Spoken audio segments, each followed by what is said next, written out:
Deuteronomy. These are the words Moses spoke to all Israel in the desert east of the Jordan, that is, in the Araba opposite Suph, between Paran and Tophel, Laban, Hazeroth, and Dizahab. It takes 11 days to go from Horeb to Kadesh Barnea by the Mount Seir road. In the 40th year, on the first day of the 11th month, Moses proclaimed to the Israelites all that the Lord had commanded him concerning them. This was after he had defeated Sihon, king of the Amorites, who reigned in Heshbon, and at Edrei had defeated Og, king of Bashan, who reigned in Ashtaroth, east of the Jordan in the territory of Moab. Moses began to expound this law, saying, "The Lord our God said to us at Horeb, 'You have stayed long enough at this mountain. Break camp and advance into the hill country of the Amorites.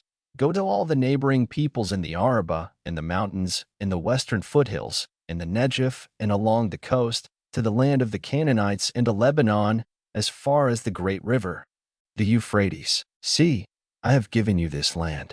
Go in and take possession of the land that the Lord swore he would give to your fathers, to Abraham, Isaac, and Jacob, and to their descendants after them. At that time I said to you, you are too heavy a burden for me to carry alone. The Lord your God has increased your numbers, so that today you are as many as the stars in the sky. May the Lord, the God of your fathers, increase you 1,000 times and bless you as he has promised. But how can I bear your problems and your burdens and your disputes all by myself? Choose some wise, understanding, and respected men from each of your tribes, and I will set them over you." You answered me, "What you propose to do is good." So I took the leading men of your tribes, wise and respected men, and appointed them to have authority over you as commanders of thousands, of hundreds, of fifties, and of tens, and as tribal officials. And I charged your judges at that time, "Hear the disputes between your brothers and judge fairly, whether the case is between brother Israelites or between one of them and an alien. Do not show partiality in judging.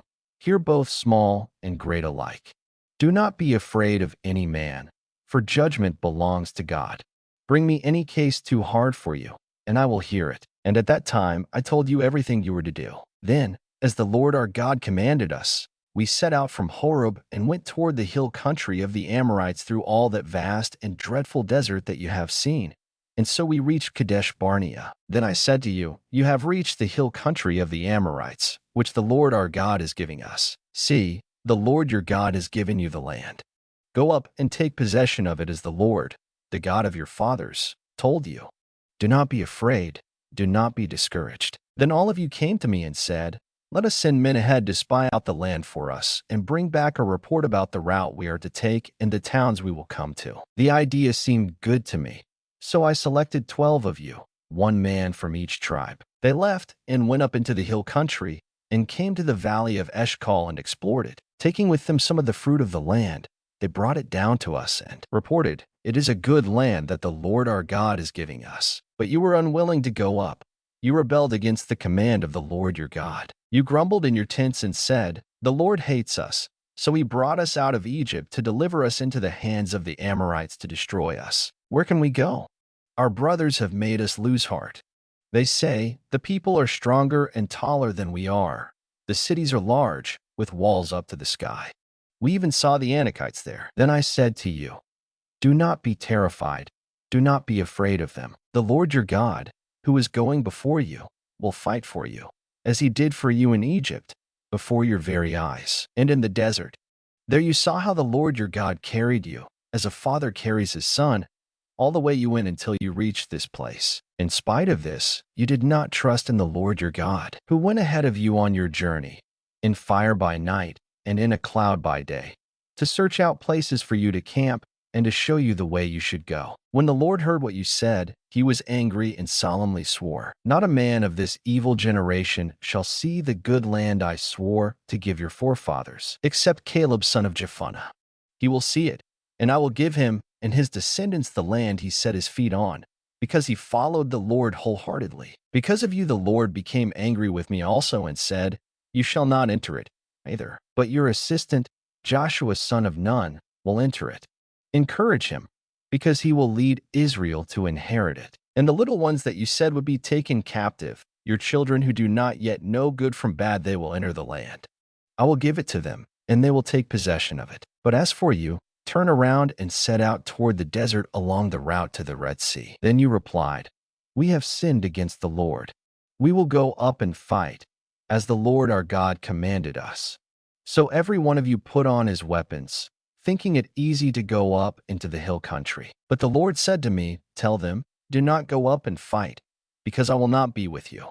You will be defeated by your enemies." So I told you, but you would not listen. You rebelled against the Lord's command, and in your arrogance you marched up into the hill country. The Amorites who lived in those hills came out against you.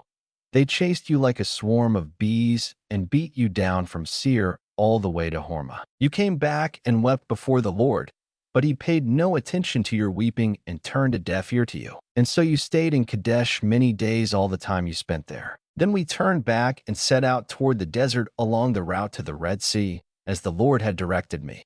For a long time we made our way around the hill country of Seir. Then the Lord said to me, "You have made your way around this hill country long enough.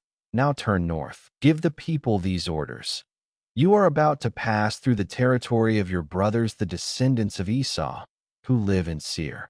They will be afraid of you, but be very careful. Do not provoke them to war, for I will not give you any of their land, not even enough to put your foot on. I have given Esau the hill country of Seir as his own. You are to pay them in silver for the food you eat and the water you drink. The Lord your God has blessed you in all the work of your hands. He has watched over your journey through this vast desert. These 40 years the Lord your God has been with you, and you have not lacked anything." So we went on past our brothers, the descendants of Esau, who live in Seir.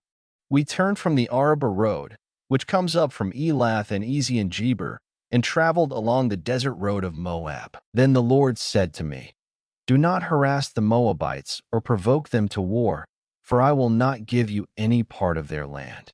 I have given Ar to the descendants of Lot as a possession." The Emites used to live there, a people strong and numerous, and as tall as the Anakites. Like the Anakites, they too were considered Rephates, but the Moabites called them Emites. Horites used to live in Seir, but the descendants of Esau drove them out.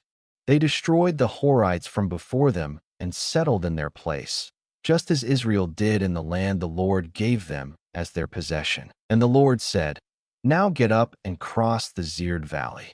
So we crossed the valley. 38 years passed from the time we left Kadesh Barnea until we crossed the Zered Valley. By then, that entire generation of fighting men had perished from the camp, as the Lord had sworn to them. The Lord's hand was against them until he had completely eliminated them from the camp. Now when the last of these fighting men among the people had died, the Lord said to me, "Today you are to pass by the region of Moab at Ar. When you come to the Ammonites, do not harass them or provoke them to war, for I will not give you possession of any land belonging to the Ammonites.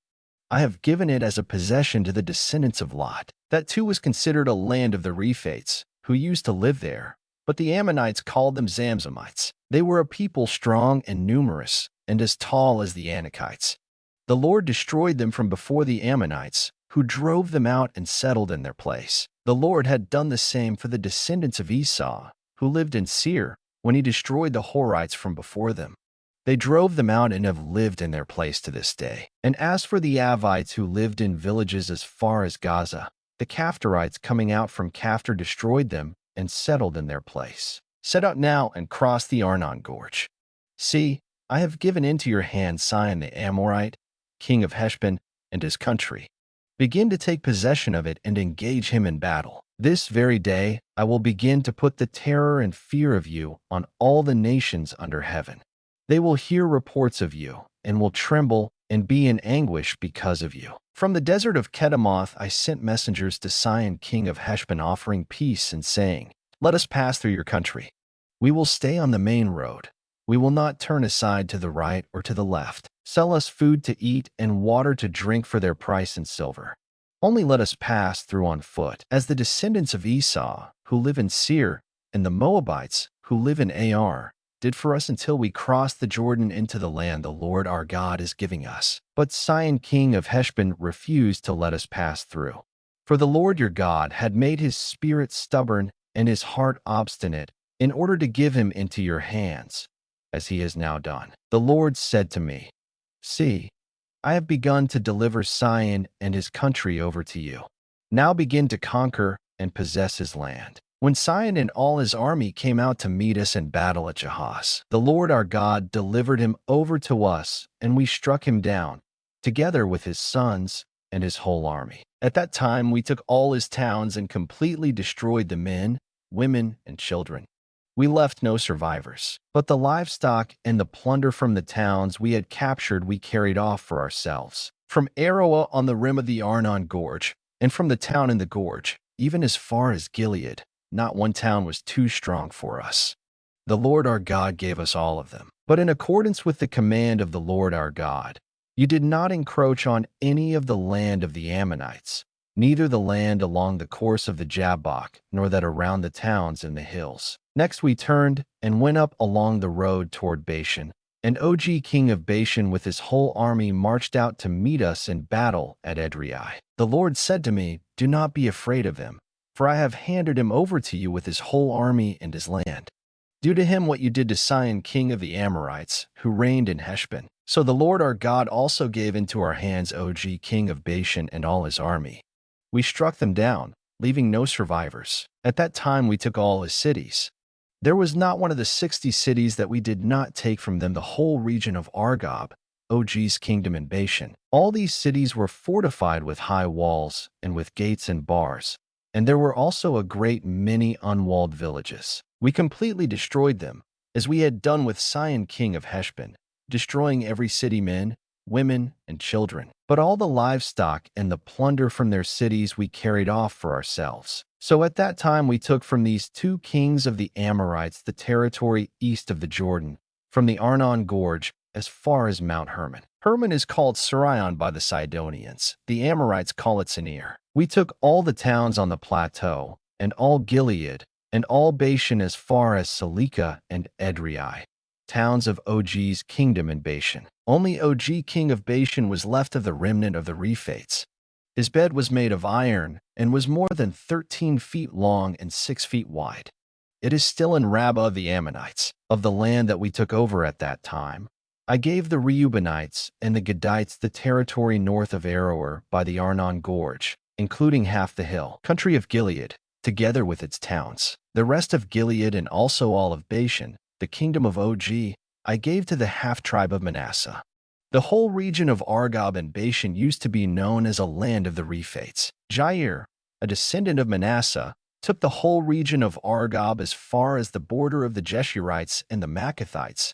It was named after him, so that to this day Bashan is called Havoth Jair. And I gave Gilead to Machir. But to the Reubenites and the Gadites I gave the territory extending from Gilead down to the Arnon Gorge, the middle of the gorge being the border, and out to the Jabbok River, which is the border of the Ammonites. Its western border was the Jordan in the Arabah, from Kinnereth to the sea of the Arabah, the Salt Sea, below the slopes of Pisgah. I commanded you at that time.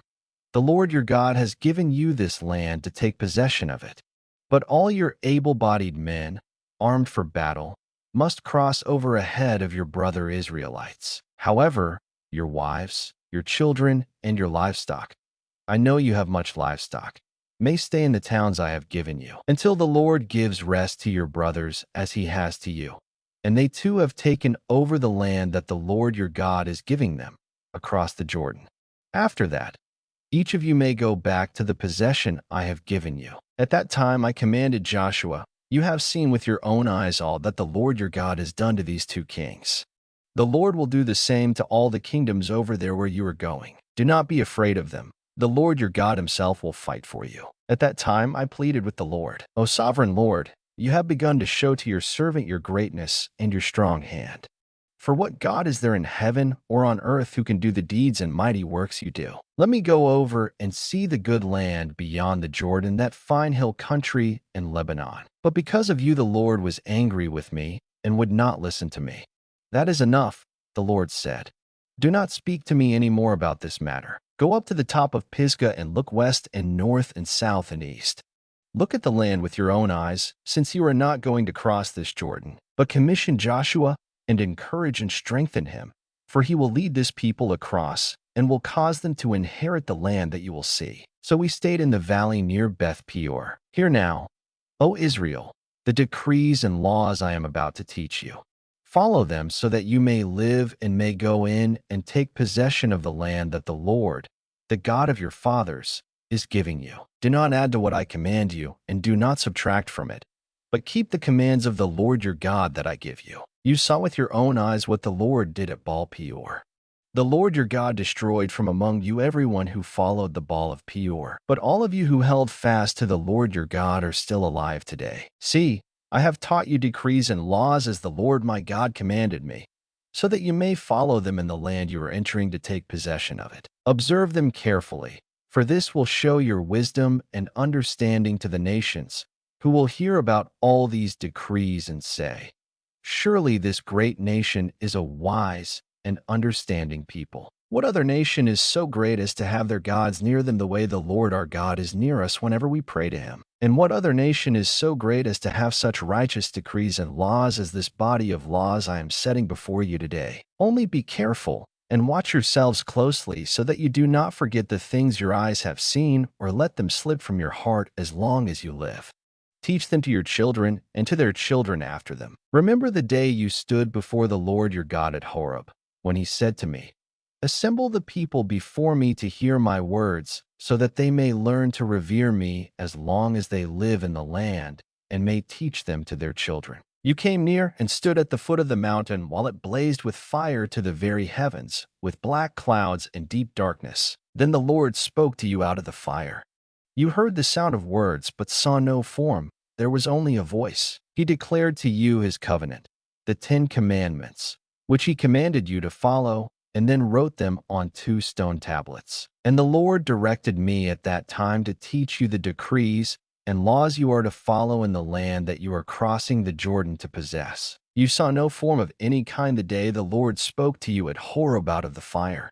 Therefore watch yourselves very carefully, so that you do not become corrupt and make for yourselves an idol, an image of any shape, whether formed like a man or a woman, or like any animal on earth, or any bird that flies in the air, or like any creature that moves along the ground, or any fish in the waters below. And when you look up to the sky and see the sun, the moon, and the stars, all the heavenly array, do not be enticed into bowing down to them and worshiping things the Lord your God has apportioned to all the nations under heaven. But as for you, the Lord took you and brought you out of the iron-smelting furnace, out of Egypt, to be the people of his inheritance, as you now are. The Lord was angry with me because of you, and he solemnly swore that I would not cross the Jordan and enter the good land the Lord your God is giving you as your inheritance. I will die in this land.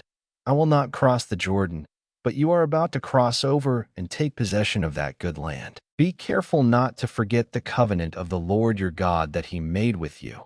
Do not make for yourselves an idol in the form of anything the Lord your God has forbidden. For the Lord your God is a consuming fire, a jealous God. After you have had children and grandchildren and have lived in the land a long time, if you then become corrupt and make any kind of idol, doing evil in the eyes of the Lord your God and provoking him to anger, I call heaven and earth as witnesses against you this day that you will quickly perish from the land that you are crossing the Jordan to possess.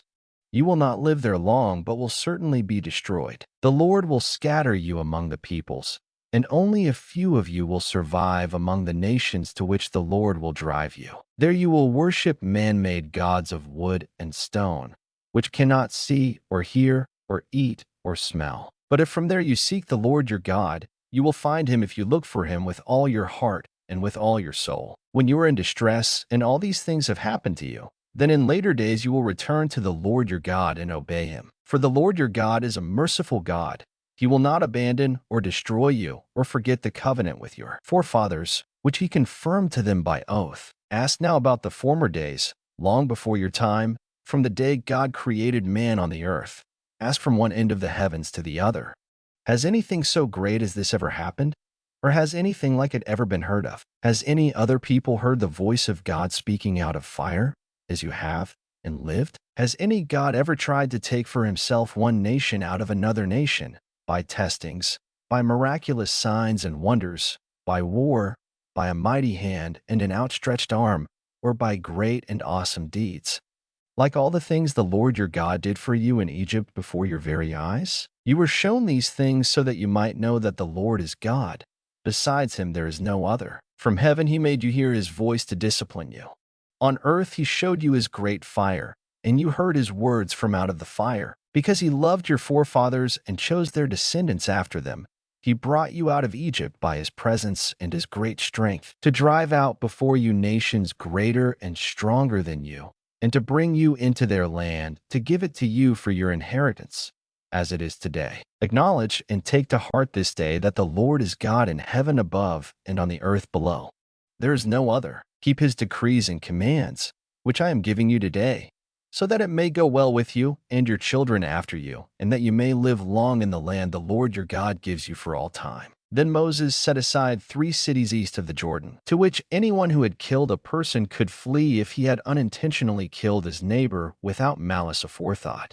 He could flee into one of these cities and save his life. The cities were these: Bezer in the desert plateau for the Reubenites, Ramoth and Gilead for the Gadites, and Golan and Bashan for the Manassites. This is the law Moses set before the Israelites. These are the stipulations, decrees, and laws Moses gave them when they came out of Egypt, and were in the valley near Beth Peor east of the Jordan, in the land of Sihon king of the Amorites, who reigned in Heshbon and was defeated by Moses and the Israelites as they came out of Egypt. They took possession of his land and the land of Og king of Bashan, the 2 Amorite kings east of the Jordan. This land extended from Aroah on the rim of the Arnon Gorge to Mount Sion, that is, Hermon, and included all the Arabah east of the Jordan, as far as the Sea of the Arabah, below the slopes of Pisgah. Moses summoned all Israel and said, "Hear, O Israel, the decrees and laws I declare in your hearing today. Learn them and be sure to follow them. The Lord our God made a covenant with us at Horeb. It was not with our fathers that the Lord made this covenant, but with us, with all of us who are alive here today. The Lord spoke to you face to face out of the fire on the mountain. At that time I stood between the Lord and you to declare to you the word of the Lord, because you were afraid of the fire and did not go up the mountain." And he said, "I am the Lord your God, who brought you out of Egypt, out of the land of slavery. You shall have no other gods before me. You shall not make for yourself an idol in the form of anything in heaven above, or on the earth beneath, or in the waters below. You shall not bow down to them or worship them. For I, the Lord your God, am a jealous God, punishing the children for the sin of the fathers to the 3rd and 4th generation of those who hate me, but showing love to 1,000 generations of those who love me and keep my commandments. You shall not misuse the name of the Lord your God, for the Lord will not hold anyone guiltless who misuses his name. Observe the Sabbath day by keeping it holy, as the Lord your God has commanded you. 6 days you shall labor and do all your work, but the 7th day is a Sabbath to the Lord your God. On it you shall not do any work, neither you, nor your son or daughter, nor your manservant or maidservant, nor your ox, your donkey, or any of your animals, nor the alien within your gates, so that your manservant and maidservant may rest, as you do. Remember that you were slaves in Egypt, and that the Lord your God brought you out of there with a mighty hand and an outstretched arm. Therefore the Lord your God has commanded you to observe the Sabbath day. Honor your father and your mother, as the Lord your God has commanded you, so that you may live long, and that it may go well with you in the land the Lord your God is giving you. You shall not murder. You shall not commit adultery. You shall not steal. You shall not give false testimony against your neighbor. You shall not covet your neighbor's wife. You shall not set your desire on your neighbor's house or land, his manservant or maidservant, his ox or donkey, or anything that belongs to your neighbor. These are the commandments the Lord proclaimed in a loud voice to your whole assembly there on the mountain from out of the fire, the cloud, and the deep darkness, and he added nothing more. Then he wrote them on 2 stone tablets and gave them to me. When you heard the voice out of the darkness, while the mountain was ablaze with fire, all the leading men of your tribes and your elders came to me. And you said, "The Lord our God has shown us his glory and his majesty, and we have heard his voice from the fire. Today we have seen that a man can live even if God speaks with him. But now, why should we die?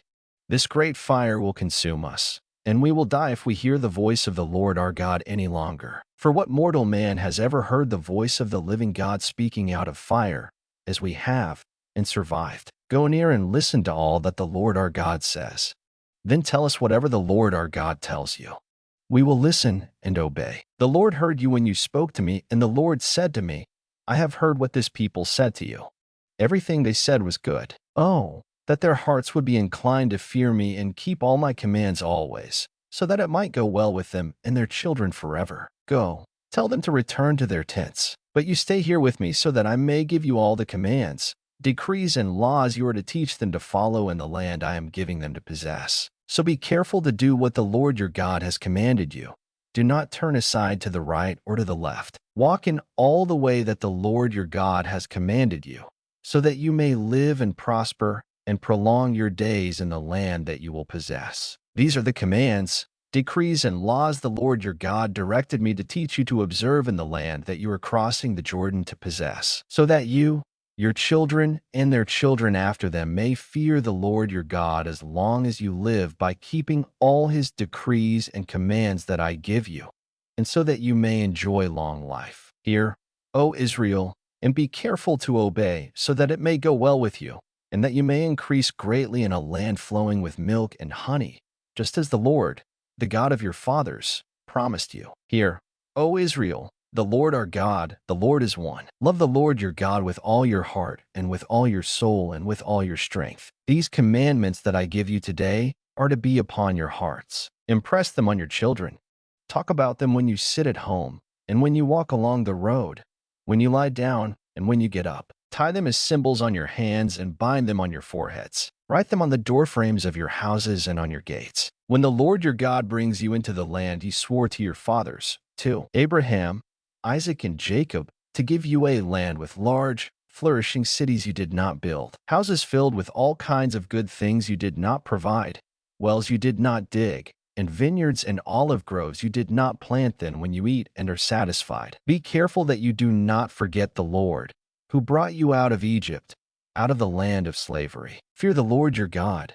Serve him only and take your oaths in his name. Do not follow other gods, the gods of the peoples around you. For the Lord your God, who is among you, is a jealous God, and his anger will burn against you, and he will destroy you from the face of the land. Do not test the Lord your God as you did at Massah. Be sure to keep the commands of the Lord your God and the stipulations and decrees he has given you. Do what is right and good in the Lord's sight, so that it may go well with you, and you may go in and take over the good land that the Lord promised on oath to your forefathers, thrusting out all your enemies before you, as the Lord said. In the future, when your son asks you, what is the meaning of the stipulations, decrees, and laws the Lord our God has commanded you? Tell him, we were slaves of Pharaoh in Egypt, but the Lord brought us out of Egypt with a mighty hand. Before our eyes the Lord sent miraculous signs and wonders great and terrible upon Egypt and Pharaoh and his whole household. But he brought us out from there to bring us in and give us the land that he promised on oath to our forefathers. The Lord commanded us to obey all these decrees and to fear the Lord our God, so that we might always prosper and be kept alive, as is the case today. And if we are careful to obey all this law before the Lord our God, as he has commanded us, that will be our righteousness. When the Lord your God brings you into the land you are entering to possess and drives out before you many nations, the Hittites, Girgashites, Amorites, Canaanites, Perizzites, Hivites, and Jebusites, 7 nations larger and stronger than you. And when the Lord your God has delivered them over to you, and you have defeated them, then you must destroy them totally.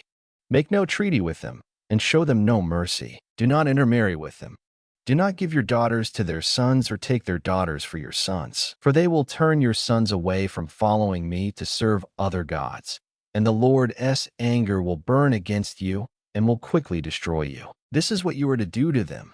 Break down their altars, smash their sacred stones, cut down their Asherah poles, and burn their idols in the fire. For you are a people holy to the Lord your God.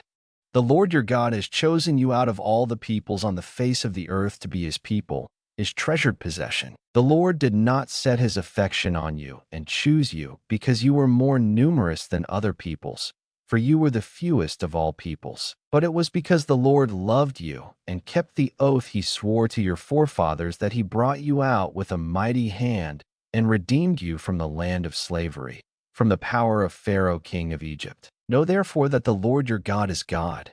He is the faithful God, keeping his covenant of love to 1,000 generations of those who love him and keep his commands. But those who hate him he will repay to their face by destruction. He will not be slow to repay to their face those who hate him. Therefore, take care to follow the commands, decrees, and laws I give you today. If you pay attention to these laws and are careful to follow them, then the Lord your God will keep his covenant of love with you, as he swore to your forefathers. He will love you and bless you and increase your numbers. He will bless the fruit of your womb, the crops of your land, your grain, new wine, and oil, the calves of your herds, and the lambs of your flocks in the land that he swore to your forefathers to give you. You will be blessed more than any other people. None of your men or women will be childless, nor any of your livestock without young. The Lord will keep you free from every disease. He will not inflict on you the horrible diseases you knew in Egypt, but he will inflict them on all who hate you. You must destroy all the peoples the Lord your God gives over to you. Do not look on them with pity, and do not serve their gods, for that will be a snare to you. You may say to yourselves, these nations are stronger than we are. How can we drive them out? But do not be afraid of them. Remember well what the Lord your God did to Pharaoh and to all Egypt. You saw with your own eyes the great trials, the miraculous signs and wonders, the mighty hand and outstretched arm with which the Lord your God brought you out. The Lord your God will do the same to all the peoples you now fear. Moreover, the Lord your God will send the hornet among them until even the survivors who hide from you have perished. Do not be terrified by them, for the Lord your God, who is among you, is a great and awesome God. The Lord your God will drive out those nations before you, little by little.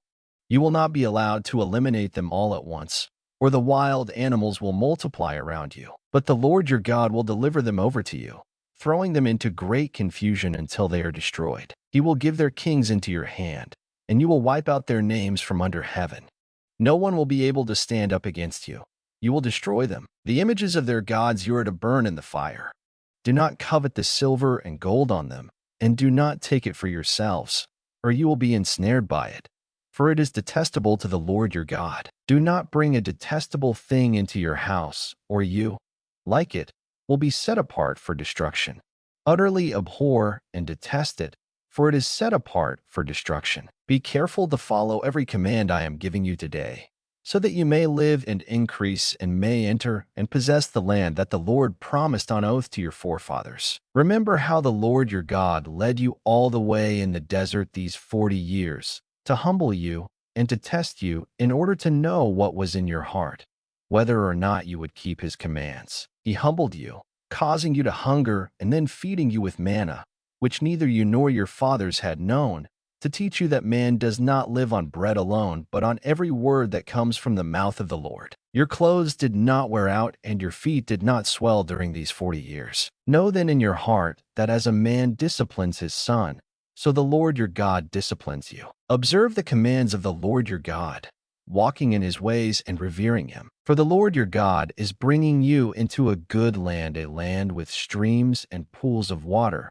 with springs flowing in the valleys and hills, a land with wheat and barley, vines and fig trees, pomegranates, olive oil and honey, a land where bread will not be scarce, and you will lack nothing, a land where the rocks are iron, and you can dig copper out of the hills. When you have eaten and are satisfied, praise the Lord your God for the good land he has given you. Be careful that you do not forget the Lord your God, failing to observe his commands, his laws, and his decrees that I am giving you this day. Otherwise, when you eat and are satisfied, when you build fine houses and settle down, and when your herds and flocks grow large, and your silver and gold increase, and all you have is multiplied, then your heart will become proud, and you will forget the Lord your God, who brought you out of Egypt, out of the land of slavery. He led you through the vast and dreadful desert, that thirsty and waterless land, with its venomous snakes and scorpions.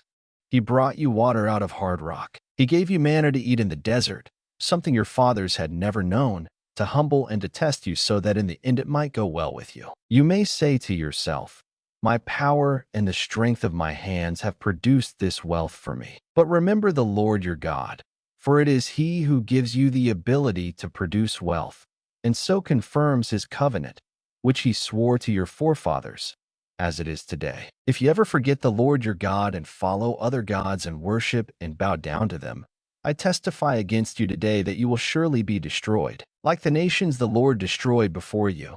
So you will be destroyed for not obeying the Lord your God. Hear, O Israel, you are now about to cross the Jordan to go in and dispossess nations greater and stronger than you, with large cities that have walls up to the sky. The people are strong and tall Anakites. You know about them and have heard it said, who can stand up against the Anakites? But be assured today that the Lord your God is the one who goes across ahead of you like a devouring fire. He will destroy them. He will subdue them before you.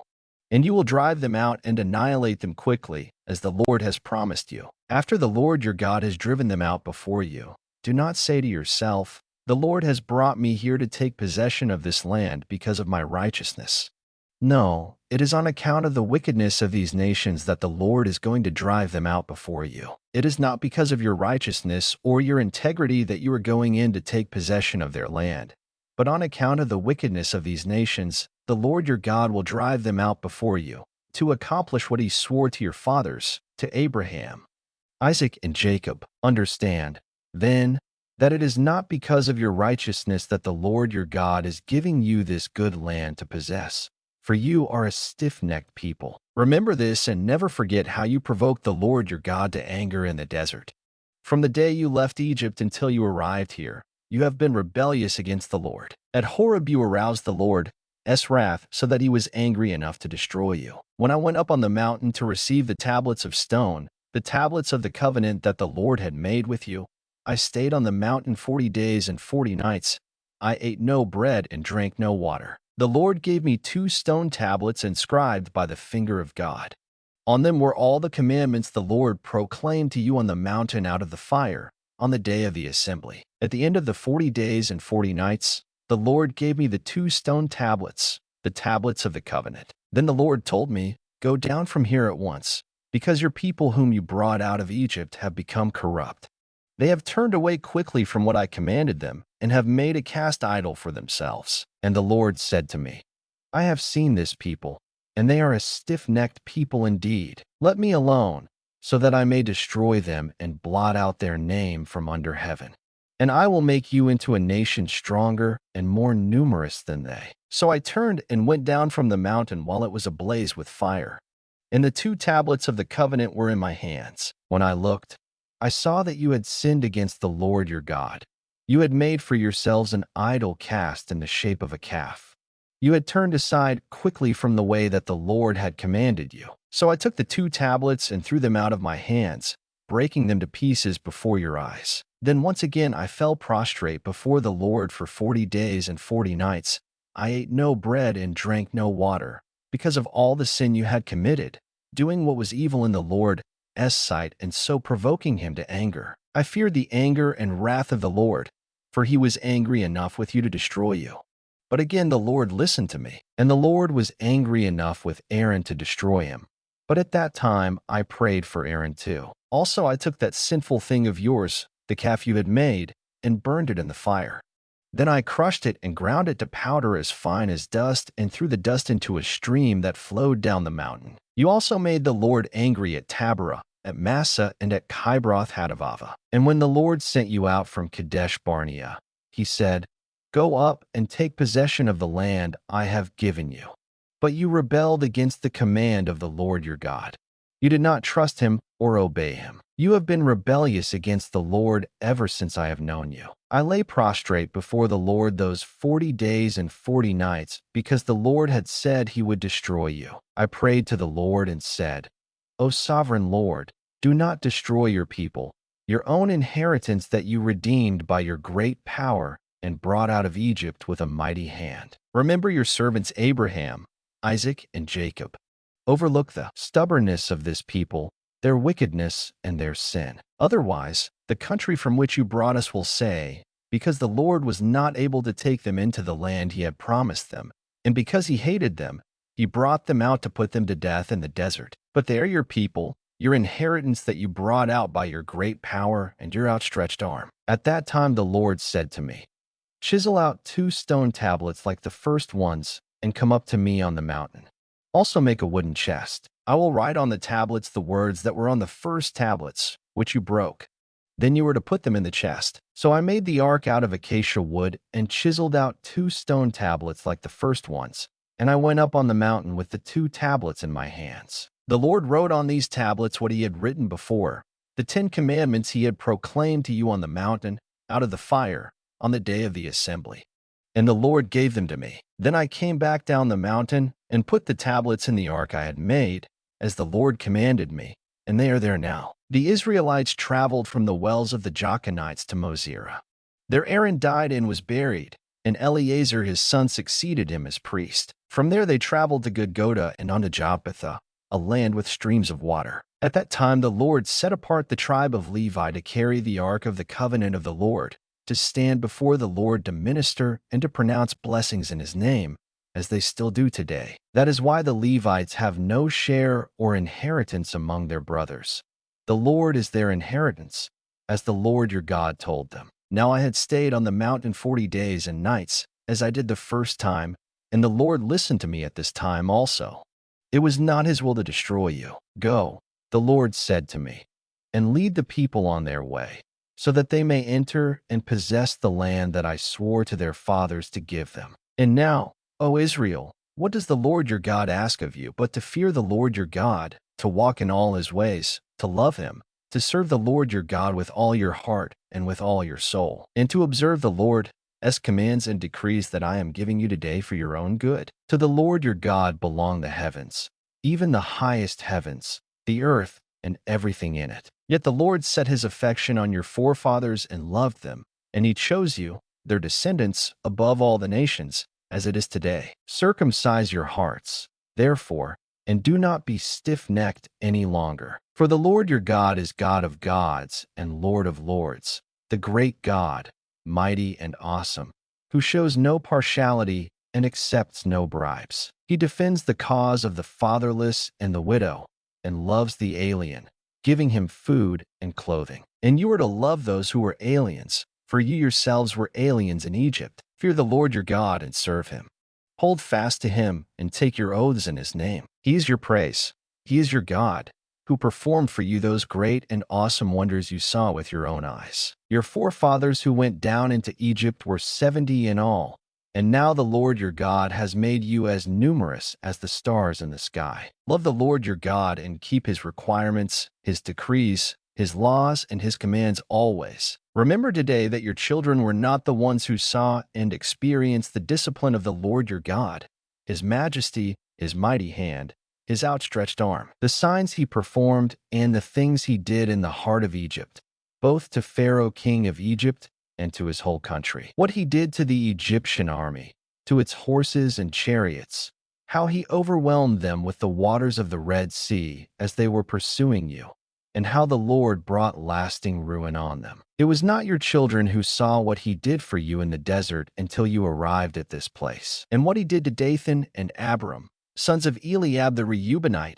when the earth opened its mouth right in the middle of all Israel and swallowed them up with their households, their tents, and every living thing that belonged to them. But it was your own eyes that saw all these great things the Lord has done. Observe therefore all the commands I am giving you today, so that you may have the strength to go in and take over the land that you are crossing the Jordan to possess, and so that you may live long in the land that the Lord swore to your forefathers to give to them and their descendants, a land flowing with milk and honey. The land you are entering to take over is not like the land of Egypt, from which you have come, where you planted your seed and irrigated it by foot as in a vegetable garden. But the land you are crossing the Jordan to take possession of is a land of mountains and valleys that drinks rain from heaven. It is a land the Lord your God cares for. The eyes of the Lord your God are continually on it from the beginning of the year to its end. So if you faithfully obey the commands I am giving you today to love the Lord your God and to serve him with all your heart and with all your soul, then I will send rain on your land in its season, both autumn and spring rains, so that you may gather in your grain, new wine, and oil. I will provide grass in the fields for your cattle, and you will eat and be satisfied. Be careful, or you will be enticed to turn away and worship other gods and bow down to them. Then the Lord's anger will burn against you, and he will shut the heavens so that it will not rain, and the ground will yield no produce. and you will soon perish from the good land the Lord is giving you. Fix these words of mine in your hearts and minds. Tie them as symbols on your hands and bind them on your foreheads. Teach them to your children, talking about them when you sit at home and when you walk along the road, when you lie down and when you get up. Write them on the door frames of your houses and on your gates, so that your days and the days of your children may be many in the land that the Lord swore to give your forefathers, as many as the days that the heavens are above the earth. If you carefully observe all these commands I am giving you to follow, to love the Lord your God, to walk in all his ways, and to hold fast to him, then the Lord will drive out all these nations before you, and you will dispossess nations larger and stronger than you. Every place where you set your foot will be yours. Your territory will extend from the desert to Lebanon, and from the Euphrates River to the western sea. No man will be able to stand against you.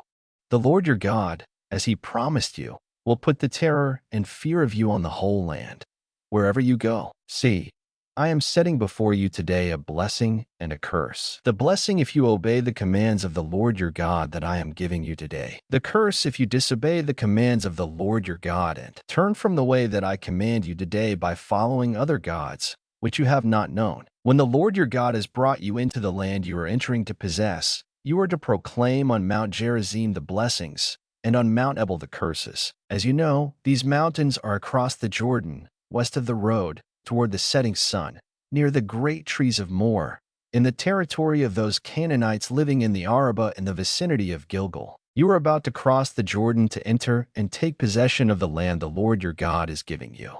When you have taken it over and are living there, be sure that you obey all the decrees and laws I am setting before you today. These are the decrees and laws you must be careful to follow in the land that the Lord, the God of your fathers, has given you to possess as long as you live in the land. Destroy completely all the places on the high mountains and on the hills and under every spreading tree where the nations you are dispossessing worship their gods. Break down their altars, smash their sacred stones, and burn their Asherah poles in the fire. Cut down the idols of their gods and wipe out their names from those places. You must not worship the Lord your God in their way, but you are to seek the place the Lord your God will choose from among all your tribes to put his name there for his dwelling.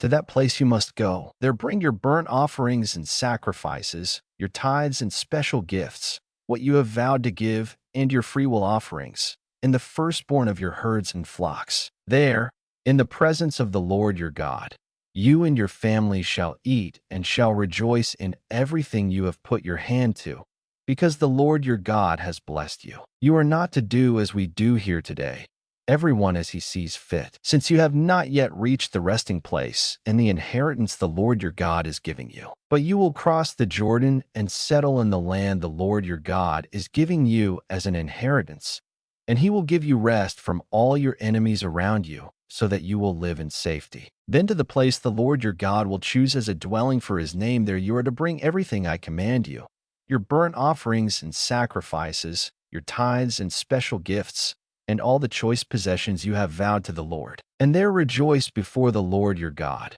you, your sons and daughters, your men servants and maid servants, and the Levites from your towns, who have no allotment or inheritance of their own. Be careful not to sacrifice your burnt offerings anywhere you please. Offer them only at the place the Lord will choose in one of your tribes, and there observe everything I command you. Nevertheless, you may slaughter your animals in any of your towns and eat as much of the meat as you want, as if it were gazelle or deer, according to the blessing the Lord your God gives you.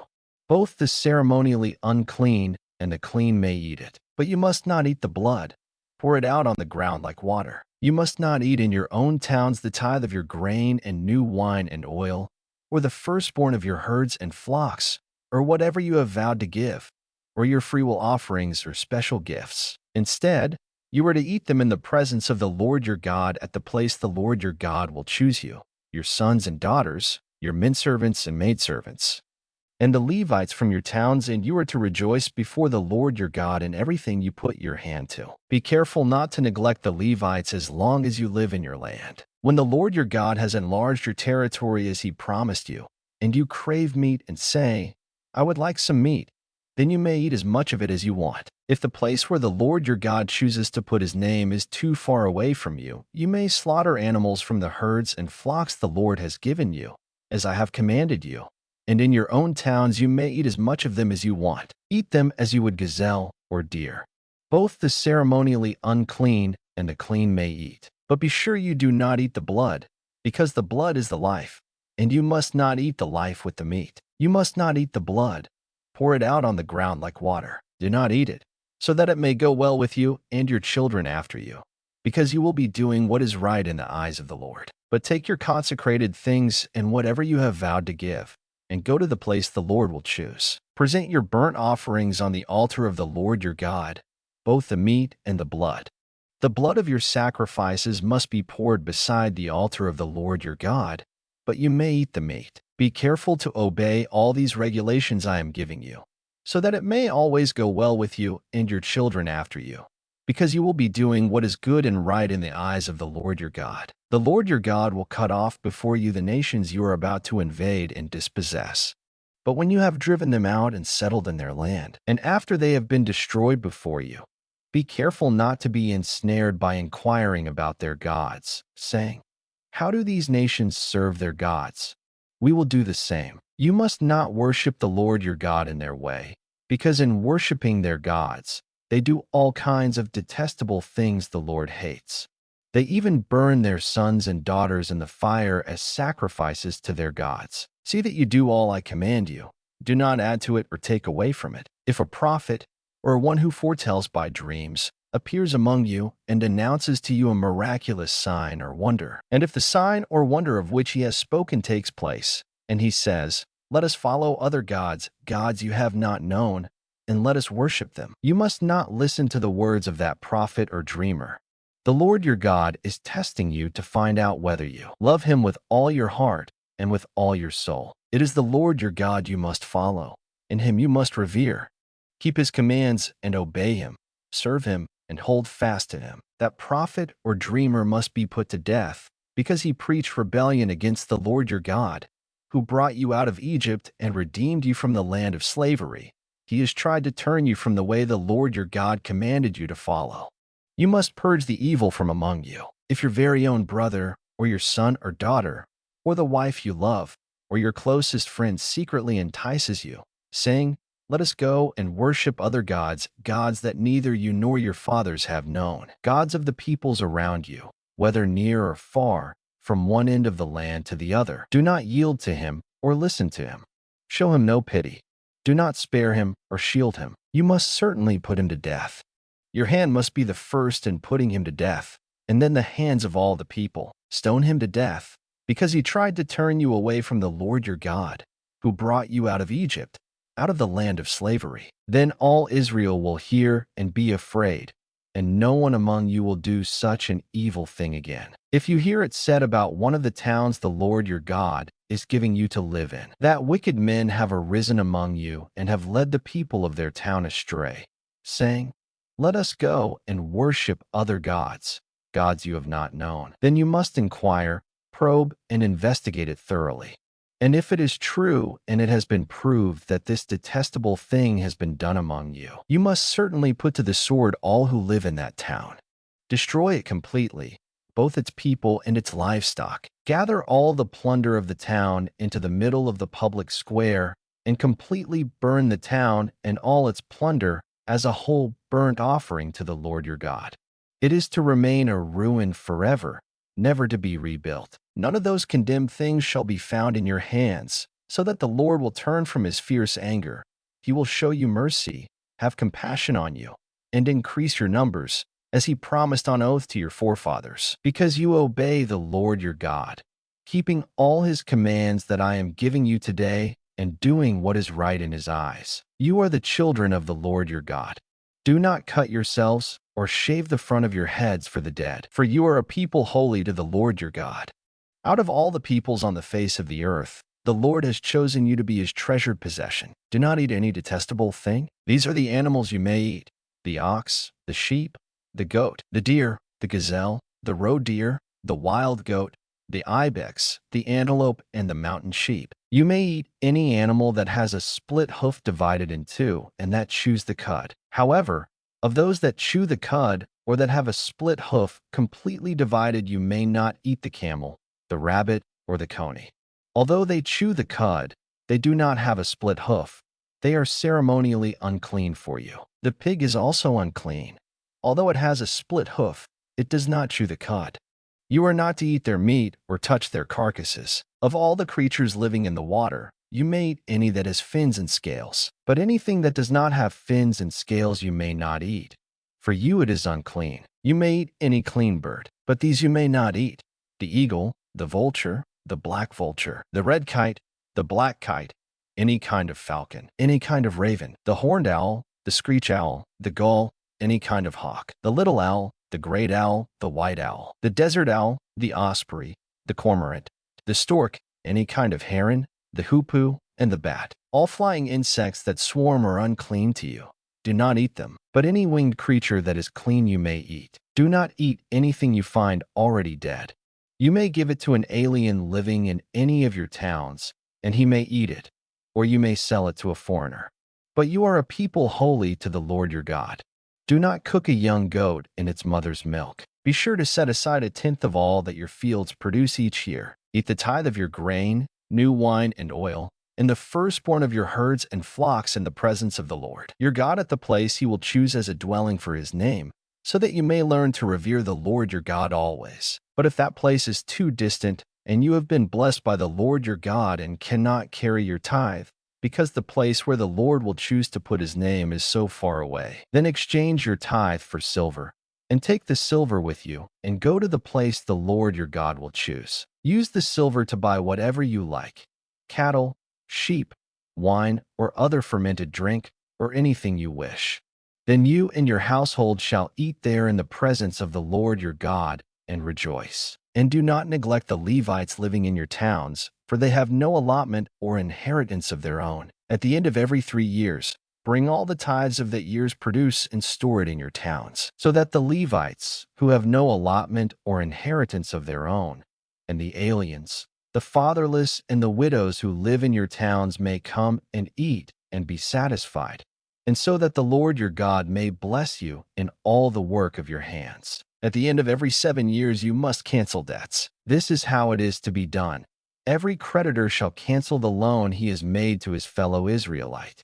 He shall not require payment from his fellow Israelite or brother, because the Lord's time for canceling debts has been proclaimed. You may require payment from a foreigner, but you must cancel any debt your brother owes you. However, there should be no poor among you, for in the land the Lord your God is giving you to possess as your inheritance, he will richly bless you. If only you fully obey the Lord your God and are careful to follow all these commands I am giving you today. For the Lord your God will bless you as he has promised, and you will lend to many nations but will borrow from none. You will rule over many nations, but none will rule over you. If there is a poor man among your brothers in any of the towns of the land that the Lord your God is giving you, do not be hard-hearted or tight-fisted toward your poor brother. Rather be open-handed and freely lend him whatever he needs. Be careful not to harbor this wicked thought: the 7th year, the year for canceling debts, is near, so that you do not show ill will toward your needy brother and give him nothing. He may then appeal to the Lord against you, and you will be found guilty of sin. Give generously to him, and do so without a grudging heart. Then because of this the Lord your God will bless you in all your work and in everything you put your hand to. There will always be poor people in the land. Therefore I command you to be open-handed toward your brothers and toward the poor and needy in your land. If a fellow Hebrew, a man or a woman, sells himself to you and serves you 6 years, in the 7th year you must let him go free. And when you release him, do not send him away empty-handed. Supply him liberally from your flock, your threshing floor, and your winepress. Give to him as the Lord your God has blessed you. Remember that you were slaves in Egypt, and the Lord your God redeemed you. That is why I give you this command today. But if your servant says to you, I do not want to leave you, because he loves you and your family and is well off with you, then take an awl and push it through his earlobe into the door, and he will become your servant for life. Do the same for your maidservant. Do not consider it a hardship to set your servant free, because his service to you these 6 years has been worth twice as much as that of a hired hand. And the Lord your God will bless you in everything you do. Set apart for the Lord your God every firstborn male of your herds and flocks. Do not put the firstborn of your oxen to work, and do not shear the firstborn of your sheep. Each year you and your family are to eat them in the presence of the Lord your God at the place he will choose. If an animal has a defect, is lame or blind, or has any serious flaw, you must not sacrifice it to the Lord your God. You are to eat it in your own towns. Both the ceremonially unclean and the clean may eat it, as if it were gazelle or deer, but you must not eat the blood. Pour it out on the ground like water. Observe the month of Abib and celebrate the Passover of the Lord your God, because in the month of Abib he brought you out of Egypt by night. Sacrifice as the Passover to the Lord your God an animal from your flock or herd at the place the Lord will choose as a dwelling for his name. Do not eat it with bread made with yeast, but for 7 days eat unleavened bread, the bread of affliction, because you left Egypt in haste so that all the days of your life you may. Remember the time of your departure from Egypt. Let no yeast be found in your possession in all your land for 7 days. Do not let any of the meat you sacrifice on the evening of the first day remain until morning. You must not sacrifice the Passover in any town the Lord your God gives you, except in the place he will choose as a dwelling for his name. Though you must sacrifice the Passover in the evening, when the sun goes down, on the anniversary of your departure from Egypt. Roast it and eat it at the place the Lord your God will choose. Then in the morning return to your tents. For 6 days eat unleavened bread, and on the 7th day hold an assembly to the Lord your God and do no work. Count off 7 weeks from the time you begin to put the sickle to the standing grain. Then celebrate the Feast of Weeks to the Lord your God by giving a free will offering in proportion to the blessings the Lord your God has given you. And rejoice before the Lord your God at the place he will choose as a dwelling for his name you, your sons and daughters, your menservants and maidservants, the Levites in your towns, and the aliens, the fatherless, and the widows living among you. Remember that you were slaves in Egypt, and follow carefully these decrees. Celebrate the Feast of Tabernacles for 7 days after you have gathered the produce of your threshing floor and your winepress. Be joyful at your feast, you, your sons and daughters, your menservants and maidservants, and the Levites, the aliens, the fatherless, and the widows who live in your towns. For 7 days celebrate the feast to the Lord your God at the place the Lord will choose. For the Lord your God will bless you in all your harvest and in all the work of your hands, and your joy will be complete. 3 times a year all your men must appear before the Lord your God at the place he will choose, at the Feast of Unleavened Bread, the Feast of Weeks, and the Feast of Tabernacles.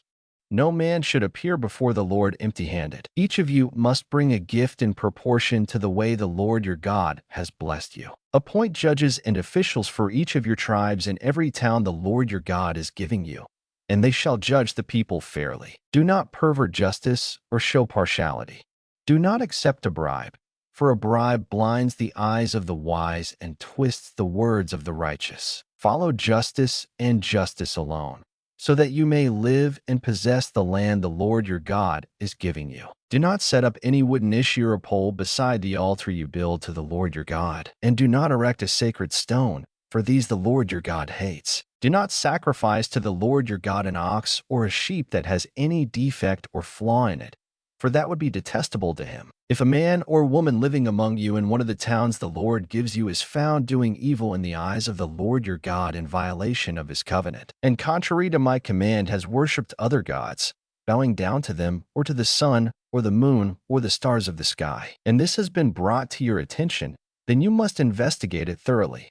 If it is true, and it has been proved that this detestable thing has been done in Israel, take the man or woman who has done this evil deed to your city gate and stone that person to death. On the testimony of 2 or 3 witnesses a man shall be put to death, but no one shall be put to death on the testimony of only 1 witness. The hands of the witnesses must be the first in putting him to death, and then the hands of all the people. You must purge the evil from among you. If cases come before your courts that are too difficult for you to judge whether bloodshed, lawsuits, or assaults, take them to the place the Lord your God will choose. Go to the priests, who are Levites, and to the judge who is in office at that time. Inquire of them, and they will give you the verdict. You must act according to the decisions they give you at the place the Lord will choose. Be careful to do everything they direct you to do. Act according to the law they teach you and the decisions they give you. Do not turn aside from what they tell you, to the right or to the left. The man who shows contempt for the judge or for the priest who stands ministering there to the Lord your God must be put to death. You must purge the evil from Israel. All the people will hear and be afraid, and will not be contemptuous again. When you enter the land the Lord your God is giving you, and have taken possession of it and settled in it, and you say, "Let us set a king over us like all the nations around us," be sure to appoint over you the king the Lord your God chooses. He must be from among your own brothers.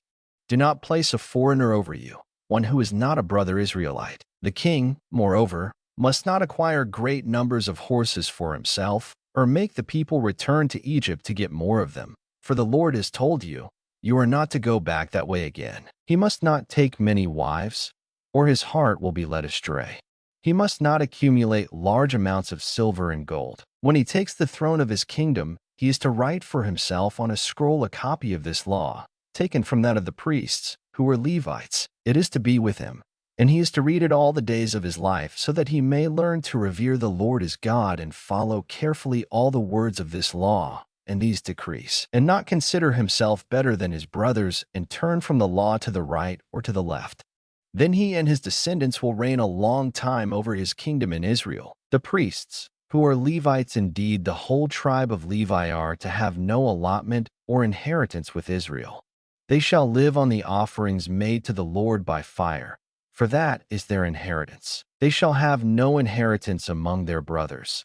The Lord is their inheritance, as he promised them. This is the share due the priests from the people who sacrifice a bull or a sheep, the shoulder, the jowls, and the inner parts. You are to give them the first fruits of your grain, new wine and oil, and the first wool from the shearing of your sheep. For the Lord your God has chosen them and their descendants out of all your tribes to stand and minister in the Lord's name always. If a Levite moves from one of your towns anywhere in Israel where he is living, and comes in all earnestness to the place the Lord will choose, he may minister in the name of the Lord his God like all his fellow Levites who serve there in the presence of the Lord. He is to share equally in their benefits, even though he has received money from the sale of family possessions. When you enter the land the Lord your God is giving you, do not learn to imitate the detestable ways of the nations there. Let no one be found among you who sacrifices his son or daughter in the fire, who practices divination or sorcery, interprets omens, engages in witchcraft, or casts spells, or who is a medium or spiritist, or who consults the dead. Anyone who does these things is detestable to the Lord, and because of these detestable practices the Lord your God will drive out those nations before you. You must be blameless before the Lord your God. The nations you will dispossess listen to those who practice sorcery or divination. But as for you, the Lord your God has not permitted you to do so. The Lord your God will raise up for you a prophet like me from among your own brothers. You must listen to him. For this is what you asked of the Lord your God at Horeb on the day of the assembly, when you said, "Let us not hear the voice of the Lord our God, nor see this great fire any more, or we will die." The Lord said to me, "What they say is good. I will raise up for them a prophet like you from among their brothers.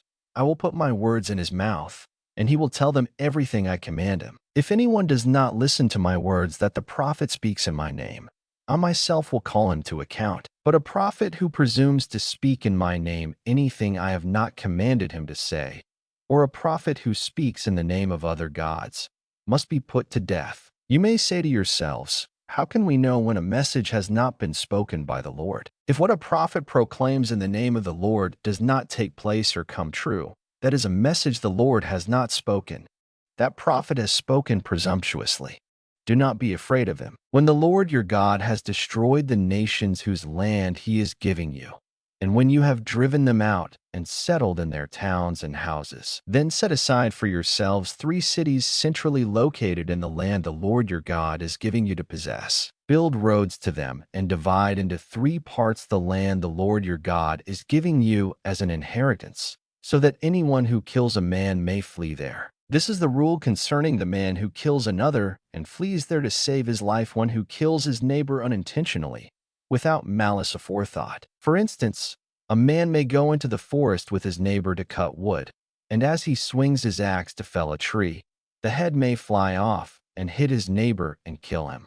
That man may flee to one of these cities and save his life. Otherwise, the avenger of blood might pursue him in a rage, overtake him if the distance is too great, and kill him even though he is not deserving of death, since he did it to his neighbor without malice aforethought. This is why I command you to set aside for yourselves 3 cities. If the Lord your God enlarges your territory, as he promised on oath to your forefathers, and gives you the whole land he promised them, because you carefully follow all these laws I command you today to love the Lord your God, and to walk always in his ways, then you are to set aside 3 more cities. Do this so that innocent blood will not be shed in your land, which the Lord your God is giving you as your inheritance, and so that you will not be guilty of bloodshed. But if a man hates his neighbor and lies in wait for him, assaults and kills him, and then flees to one of these cities, the elders of his town shall send for him, bring him back from the city, and hand him over to the avenger of blood to die. Show him no pity. You must purge from Israel the guilt of shedding innocent blood, so that it may go well with you. Do not move your neighbor's boundary stone set up by your predecessors in the inheritance you receive in the land the Lord your God is giving you to possess. One witness is not enough to convict a man accused of any crime or offense he may have committed. A matter must be established by the testimony of 2 or 3 witnesses. If a malicious witness takes the stand to accuse a man of a crime, the 2 men involved in the dispute must stand in the presence of the Lord before the priests and the judges who are in office at the time. The judges must make a thorough investigation, and if the witness proves to be a liar, giving false testimony against his brother, then do to him as he intended to do to his brother. You must purge the evil from among you. The rest of the people will hear of this and be afraid, and never again will such an evil thing be done among you. Show no pity. Life for life, eye for eye, tooth for tooth, hand for hand, foot for foot. When you go to war against your enemies and see horses and chariots and an army greater than yours, do not be afraid of them, because the Lord your God, who brought you up out of Egypt, will be with you. When you are about to go into battle, the priest shall come forward and address the army. He shall say, Hear, O Israel, today you are going into battle against your enemies. Do not be faint-hearted or afraid. Do not be terrified or give way to panic before them. For the Lord your God is the one who goes with you to fight for you against your enemies to give you victory. The officers shall say to the army, Has anyone built a new house and not dedicated it? Let him go home, or he may die in battle, and someone else may dedicate it. Has anyone planted a vineyard and not begun to enjoy it? Let him go home, or he may die in battle, and someone else enjoy it. Has anyone become pledged to a woman and not married her? Let him go home, or he may die in battle, and someone else marry her. Then the officers shall add, Is any man afraid or faint-hearted? Let him go home, so that his brothers will not become disheartened too. When the officers have finished speaking to the army, they shall appoint commanders over it. When you march up to attack a city, make its people an offer of peace. If they accept and open their gates, all the people in it shall be subject to forced labor and shall work for you. If they refuse to make peace and they engage you in battle, lay siege to that city. When the Lord your God delivers it into your hand, put to the sword all the men in it. As for the women, the children, the livestock, and everything else in the city, you may take these as plunder for yourselves. And you may use the plunder the Lord your God gives you from your enemies. This is how you are to treat all the cities that are at a distance from you and do not belong to the nations nearby. However, in the cities of the nations the Lord your God is giving you as an inheritance, do not leave alive anything that breathes. Completely destroy them, the Hittites, Amorites, Canaanites, Perizzites, Hivites, and Jebusites, as the Lord your God has commanded you. Otherwise, they will teach you to follow all the detestable things they do in worshiping their gods, and you will sin against the Lord your God. When you lay siege to a city for a long time, fighting against it to capture it, do not destroy its trees by putting an axe to them, because you can eat their fruit. Do not cut them down. Are the trees of the field people that you should besiege them? However, You may cut down trees that you know are not fruit trees and use them to build siege works until the city at war with you falls. If a man is found slain, lying in a field in the land the Lord your God is giving you to possess, and it is not known who killed him, your elders and judges shall go out and measure the distance from the body to the neighboring towns. Then the elders of the town nearest the body shall take a heifer that has never been worked and has never worn a yoke, and lead her down to a valley that has not been plowed or planted, and where there is a flowing stream. There in the valley they are to break the heifer's neck. The priests, the sons of Levi, shall step forward, for the Lord your God has chosen them to minister and to pronounce blessings in the name of the Lord, and to decide all cases of dispute and assault. Then all the elders of the town nearest the body shall wash their hands over the heifer whose neck was broken in the valley. And they shall declare, our hands did not shed this blood, nor did our eyes see it done. Accept this atonement for your people Israel, whom you have redeemed, O Lord, and do not hold your people guilty of the blood of an innocent man. And the bloodshed will be atoned for. So you will purge from yourselves the guilt of shedding innocent blood, since you have done what is right in the eyes of the Lord. When you go to war against your enemies and the Lord your God delivers them into your hands and you take captives, if you notice among the captives a beautiful woman and are attracted to her, you may take her as your wife. Bring her into your home and have her shave her head, trim her nails, and put aside the clothes she was wearing when captured. After she has lived in your house and mourned her father and mother for a full month, then you may go to her and be her husband, and she shall be your wife. If you are not pleased with her, let her go wherever she wishes. You must not sell her or treat her as a slave, since you have dishonored her. If a man has two wives, and he loves one but not the other, and both bear him sons, but the firstborn is the son of the wife he does not love. When he wills his property to his sons, he must not give the rights of the firstborn to the son of the wife he loves in preference to his actual firstborn, the son of the wife he does not love. He must acknowledge the son of his unloved wife as the firstborn by giving him a double share of all he has. That son is the first sign of his father's strength. The right of the firstborn belongs to him. If a man has a stubborn and rebellious son who does not obey his father and mother and will not listen to them when they discipline him, his father and mother shall take hold of him and bring him to the elders at the gate of his town. They shall say to the elders, this son of ours is stubborn and rebellious. He will not obey us. He is a profligate and a drunkard. Then all the men of his town shall stone him to death. You must purge the evil from among you. All Israel will hear of it and be afraid. If a man guilty of a capital offense is put to death and his body is hung on a tree, you must not leave his body on the tree overnight. Be sure to bury him that same day, because anyone who is hung on a tree is under God's curse. You must not desecrate the land the Lord your God is giving you as an inheritance. If you see your brother's ox or sheep straying, do not ignore it, but be sure to take it back to him. If the brother does not live near you, or if you do not know who he is, take it home with you and keep it until he comes looking for it. Then give it back to him. Do the same if you find your brother's donkey or his cloak or anything he loses. Do not ignore it. If you see your brother's donkey or his ox fallen on the road, do not ignore it.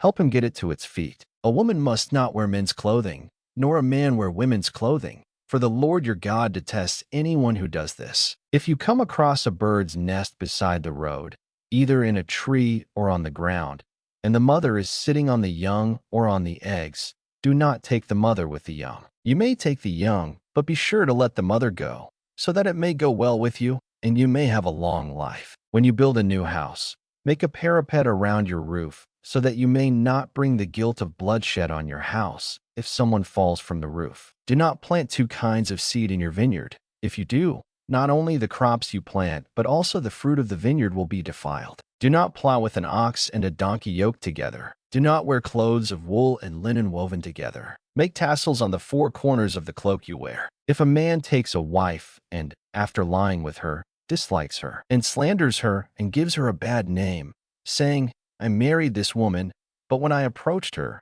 I did not find proof of her virginity. Then the girl's father and mother shall bring proof that she was a virgin to the town elders at the gate. The girl's father will say to the elders, I gave my daughter in marriage to this man, but he dislikes her. Now he has slandered her and said, I did not find your daughter to be a virgin. But here is the proof of my daughter's virginity. Then her parents shall display the cloth before the elders of the town, and the elders shall take the man and punish him. They shall fine him 100 shekels of silver and give them to the girl's father, because this man has given an Israelite virgin a bad name. She shall continue to be his wife. He must not divorce her as long as he lives. If, however, the charge is true and no proof of the girl's virginity can be found, she shall be brought to the door of her father's house, and there the men of her town shall stone her to death. She has done a disgraceful thing in Israel by being promiscuous while still in her father's house. You must purge the evil from among you. If a man is found sleeping with another man's wife, both the man who slept with her and the woman must die. You must purge the evil from Israel. If a man happens to meet in a town a virgin pledged to be married and he sleeps with her, you shall take both of them to the gate of that town and stone them to death. The girl because she was in a town and did not scream for help, and the man because he violated another man's wife. You must purge the evil from among you. But if out in the country a man happens to meet a girl pledged to be married and rapes her, only the man who has done this shall die. Do nothing to the girl. She has committed no sin deserving death.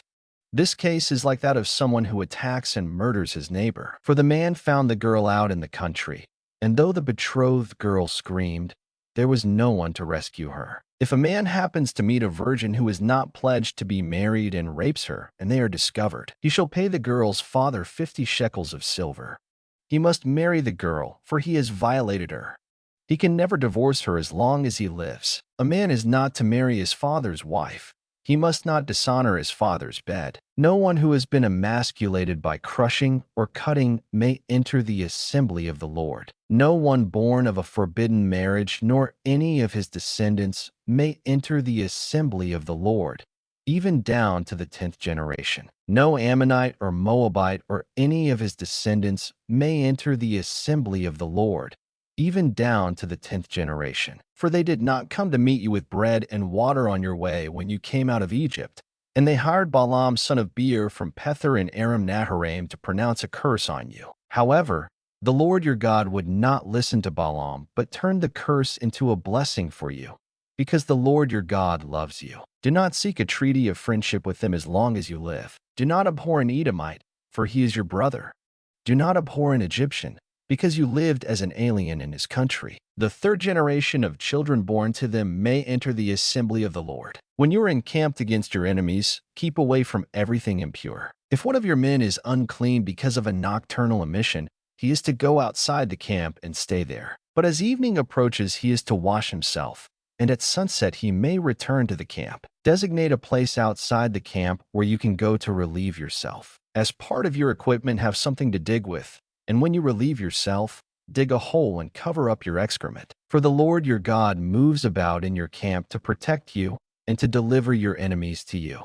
Your camp must be holy, so that he will not see among you anything indecent and turn away from you. If a slave has taken refuge with you, do not hand him over to his master. Let him live among you wherever he likes and in whatever town he chooses.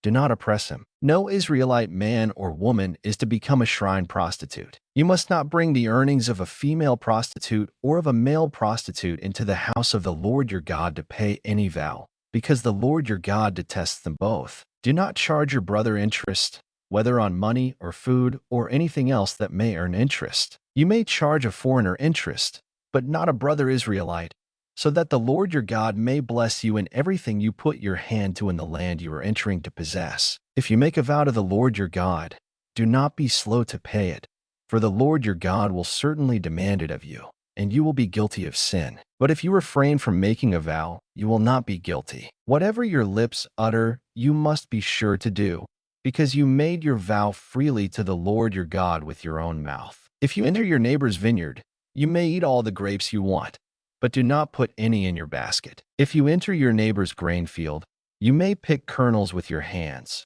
but you must not put a sickle to his standing grain. If a man marries a woman who becomes displeasing to him because he finds something indecent about her, and he writes her a certificate of divorce, gives it to her, and sends her from his house, and if after she leaves his house she becomes the wife of another man, and her second husband dislikes her and writes her a certificate of divorce, gives it to her and sends her from his house, or if he dies, then her first husband, who divorced her, is not allowed to marry her again after she has been defiled.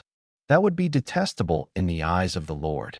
Do not bring sin upon the land the Lord your God is giving you as an inheritance. If a man has recently married, he must not be sent to war or have any other duty laid on him. For 1 year he is to be free to stay at home and bring happiness to the wife he has married. Do not take a pair of millstones, not even the upper one, as security for a debt, because that would be taking a man's livelihood as security. If a man is caught kidnapping one of his brother Israelites and treats him as a slave or sells him, the kidnapper must die. You must purge the evil from among you. In cases of leprous diseases, be very careful to do exactly as the priests, who are Levites, instruct you. You must follow carefully what I have commanded them. Remember what the Lord your God did to Miriam along the way after you came out of Egypt. When you make a loan of any kind to your neighbor, do not go into his house to get what he is offering as a pledge. Stay outside and let the man to whom you are making the loan bring the pledge out to you. If the man is poor, do not go to sleep with his pledge in your possession. Return his cloak to him by sunset so that he may sleep in it. Then he will thank you, and it will be regarded as a righteous act in the sight of the Lord your God. Do not take advantage of a hired man who is poor and needy, whether he is a brother Israelite or an alien living in one of your towns. Pay him his wages each day before sunset, because he is poor and is counting on it. Otherwise he may cry to the Lord against you, and you will be guilty of sin. Fathers shall not be put to death for their children, nor children put to death for their fathers. Each is to die for his own sin. Do not deprive the alien or the fatherless of justice, or take the cloak of the widow as a pledge. Remember that you were slaves in Egypt, and the Lord your God redeemed you from there. That is why I command you to do this. When you are harvesting in your field and you overlook a sheaf, do not go back to get it. Leave it for the alien, the fatherless, and the widow, so that the Lord your God may bless you in all the work of your hands. When you beat the olives from your trees, do not go over the branches a second time. Leave what remains for the alien, the fatherless, and the widow. When you harvest the grapes in your vineyard, do not go over the vines again. Leave what remains for the alien, the fatherless, and the widow. Remember that you were slaves in Egypt. That is why I command you to do this. When men have a dispute, they are to take it to court, and the judges will decide the case, acquitting the innocent and condemning the guilty. If the guilty man deserves to be beaten, the judge shall make him lie down and have him flogged in his presence with the number of lashes his crime deserves. But he must not give him more than 40 lashes. If he is flogged more than that, your brother will be degraded in your eyes. Do not muzzle an ox while it is treading out the grain. If brothers are living together and one of them dies without a son, his widow must not marry outside the family. Her husband's brother shall take her and marry her and fulfill the duty of a brother-in-law to her. The first son she bears shall carry on the name of the dead brother, so that his name will not be blotted out from Israel. However, if a man does not want to marry his brother's wife, she shall go to the elders at the town gate and say, "My husband's brother refuses to carry on his brother's name in Israel. He will not fulfill the duty of a brother-in-law to me." Then the elders of his town shall summon him and talk to him. If he persists in saying, "I do not want to marry her," his brother's widow shall go up to him in the presence of the elders, take off one of his sandals, spit in his face, and say, "This is what is done to the man who will not build up his brother's family line." That man's line shall be known in Israel as the family of the unsandaled. If two men are fighting and the wife of one of them comes to rescue her husband from his assailant, and she reaches out and seizes him by his private parts, you shall cut off her hand. Show her no pity. Do not have two differing weights in your bag, one heavy, one light. Do not have two differing measures in your house, one large, one small. You must have accurate and honest weights and measures, so that you may live long in the land the Lord your God is giving you. For the Lord your God detests anyone who does these things, anyone who deals dishonestly. Remember what the Amalekites did to you along the way when you came out of Egypt. When you were weary and worn out, they met you on your journey and cut off all who were lagging behind.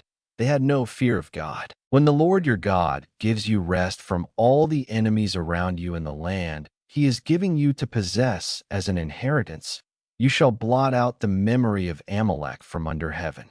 Do not forget, when you have entered the land the Lord your God is giving you as an inheritance and have taken possession of it and settled in it, take some of the first fruits of all that you produce from the soil of the land the Lord your God is giving you, and put them in a basket.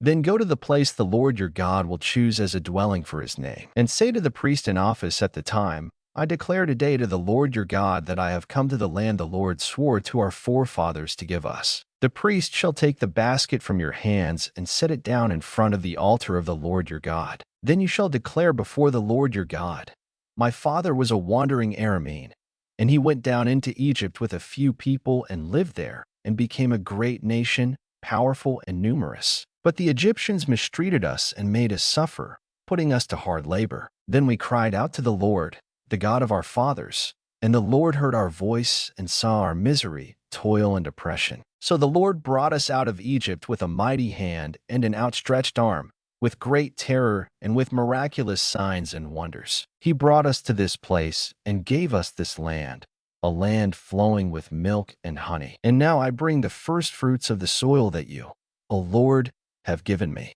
Place the basket before the Lord your God and bow down before him. And you and the Levites and the aliens among you shall rejoice in all the good things the Lord your God has given to you and your household. When you have finished setting aside a tenth of all your produce in the 3rd year, the year of the tithe, you shall give it to the Levite, the alien, the fatherless, and the widow, so that they may eat in your towns and be satisfied. Then say to the Lord your God, I have removed from my house the sacred portion and have given it to the Levite, the alien, the fatherless, and the widow, according to all you commanded. I have not turned aside from your commands, nor have I forgotten any of them. I have not eaten any of the sacred portion while I was in mourning, nor have I removed any of it while I was unclean, nor have I offered any of it to the dead. I have obeyed the Lord my God. I have done everything you commanded me. Look down from heaven, your holy dwelling place, and bless your people Israel and the land you have given us as you promised on oath to our forefathers, a land flowing with milk and honey. The Lord your God commands you this day to follow these decrees and laws.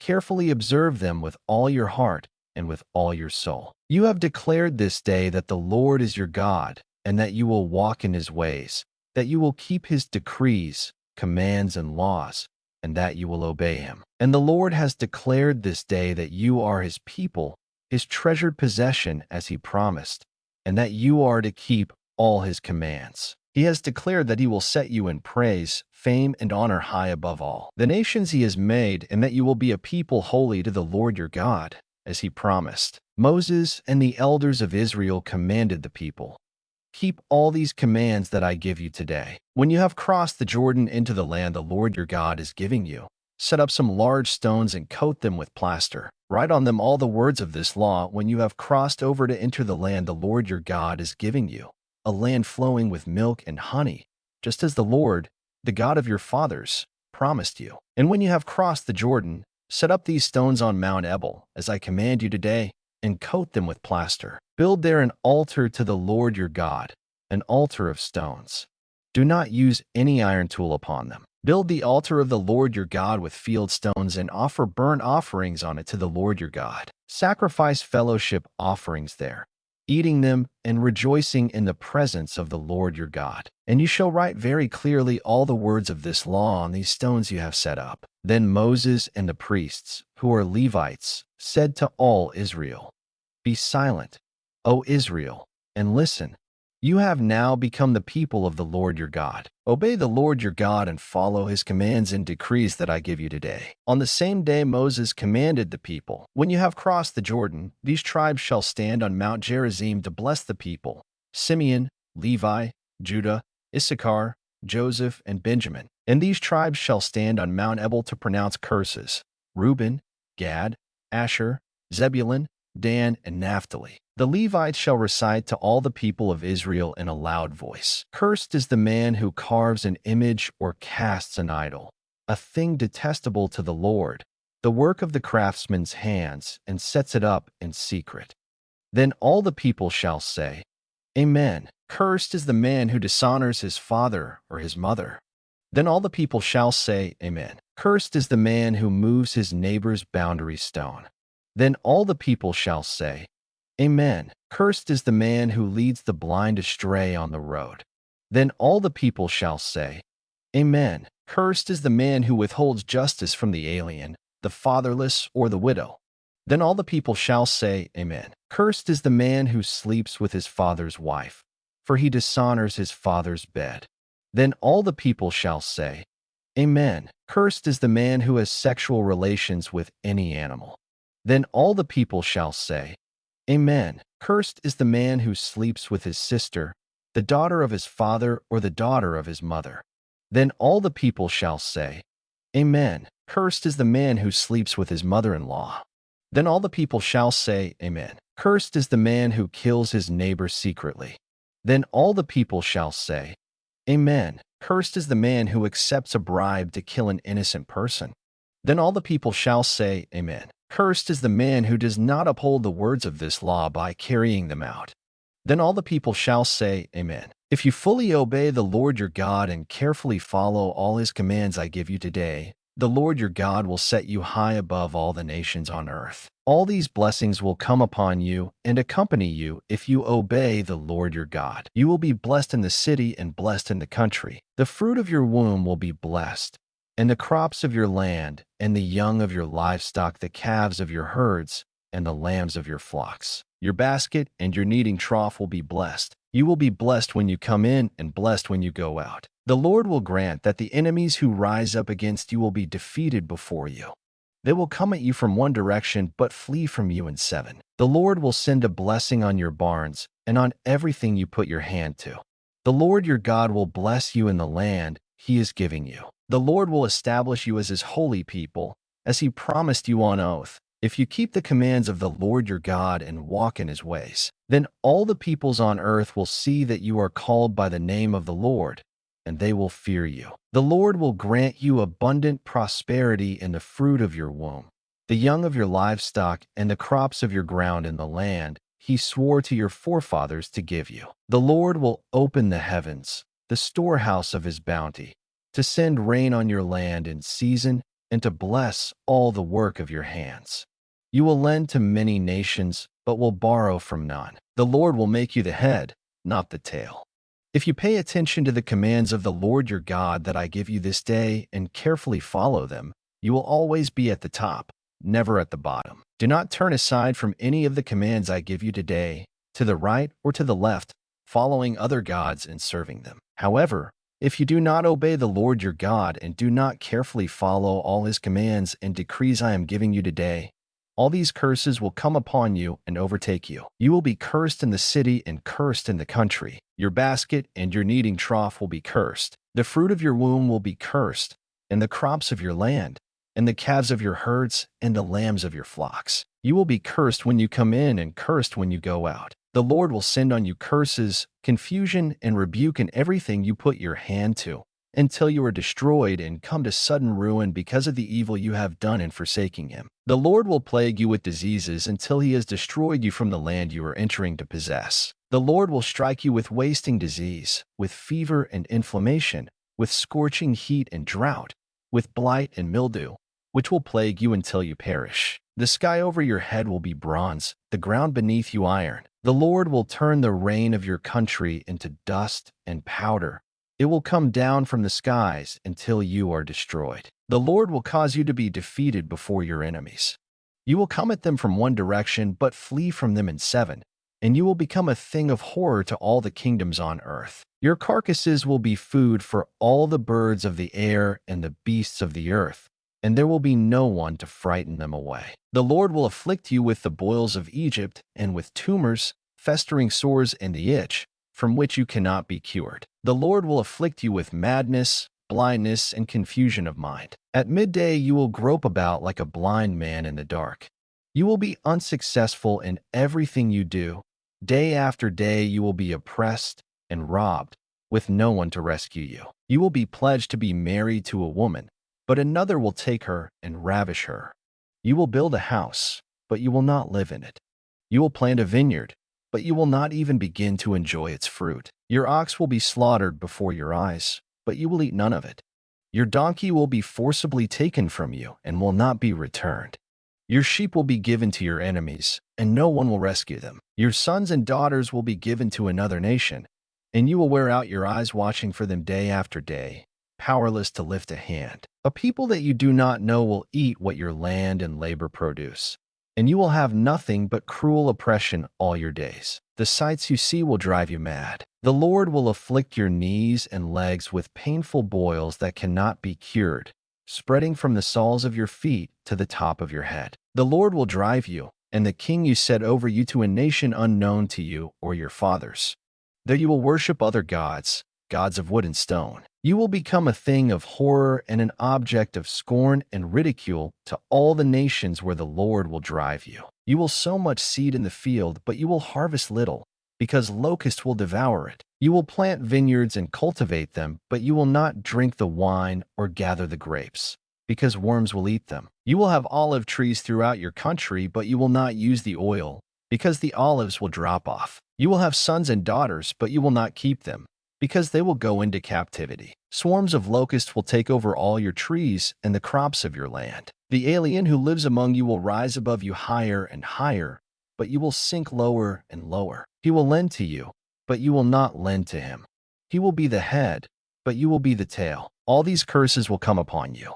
They will pursue you and overtake you until you are destroyed, because you did not obey the Lord your God and observe the commands and decrees he gave you. They will be a sign and a wonder to you and your descendants forever, because you did not serve the Lord your God joyfully and gladly in the time of prosperity. Therefore, in hunger and thirst, in nakedness and dire poverty, you will serve the enemies the Lord sends against you.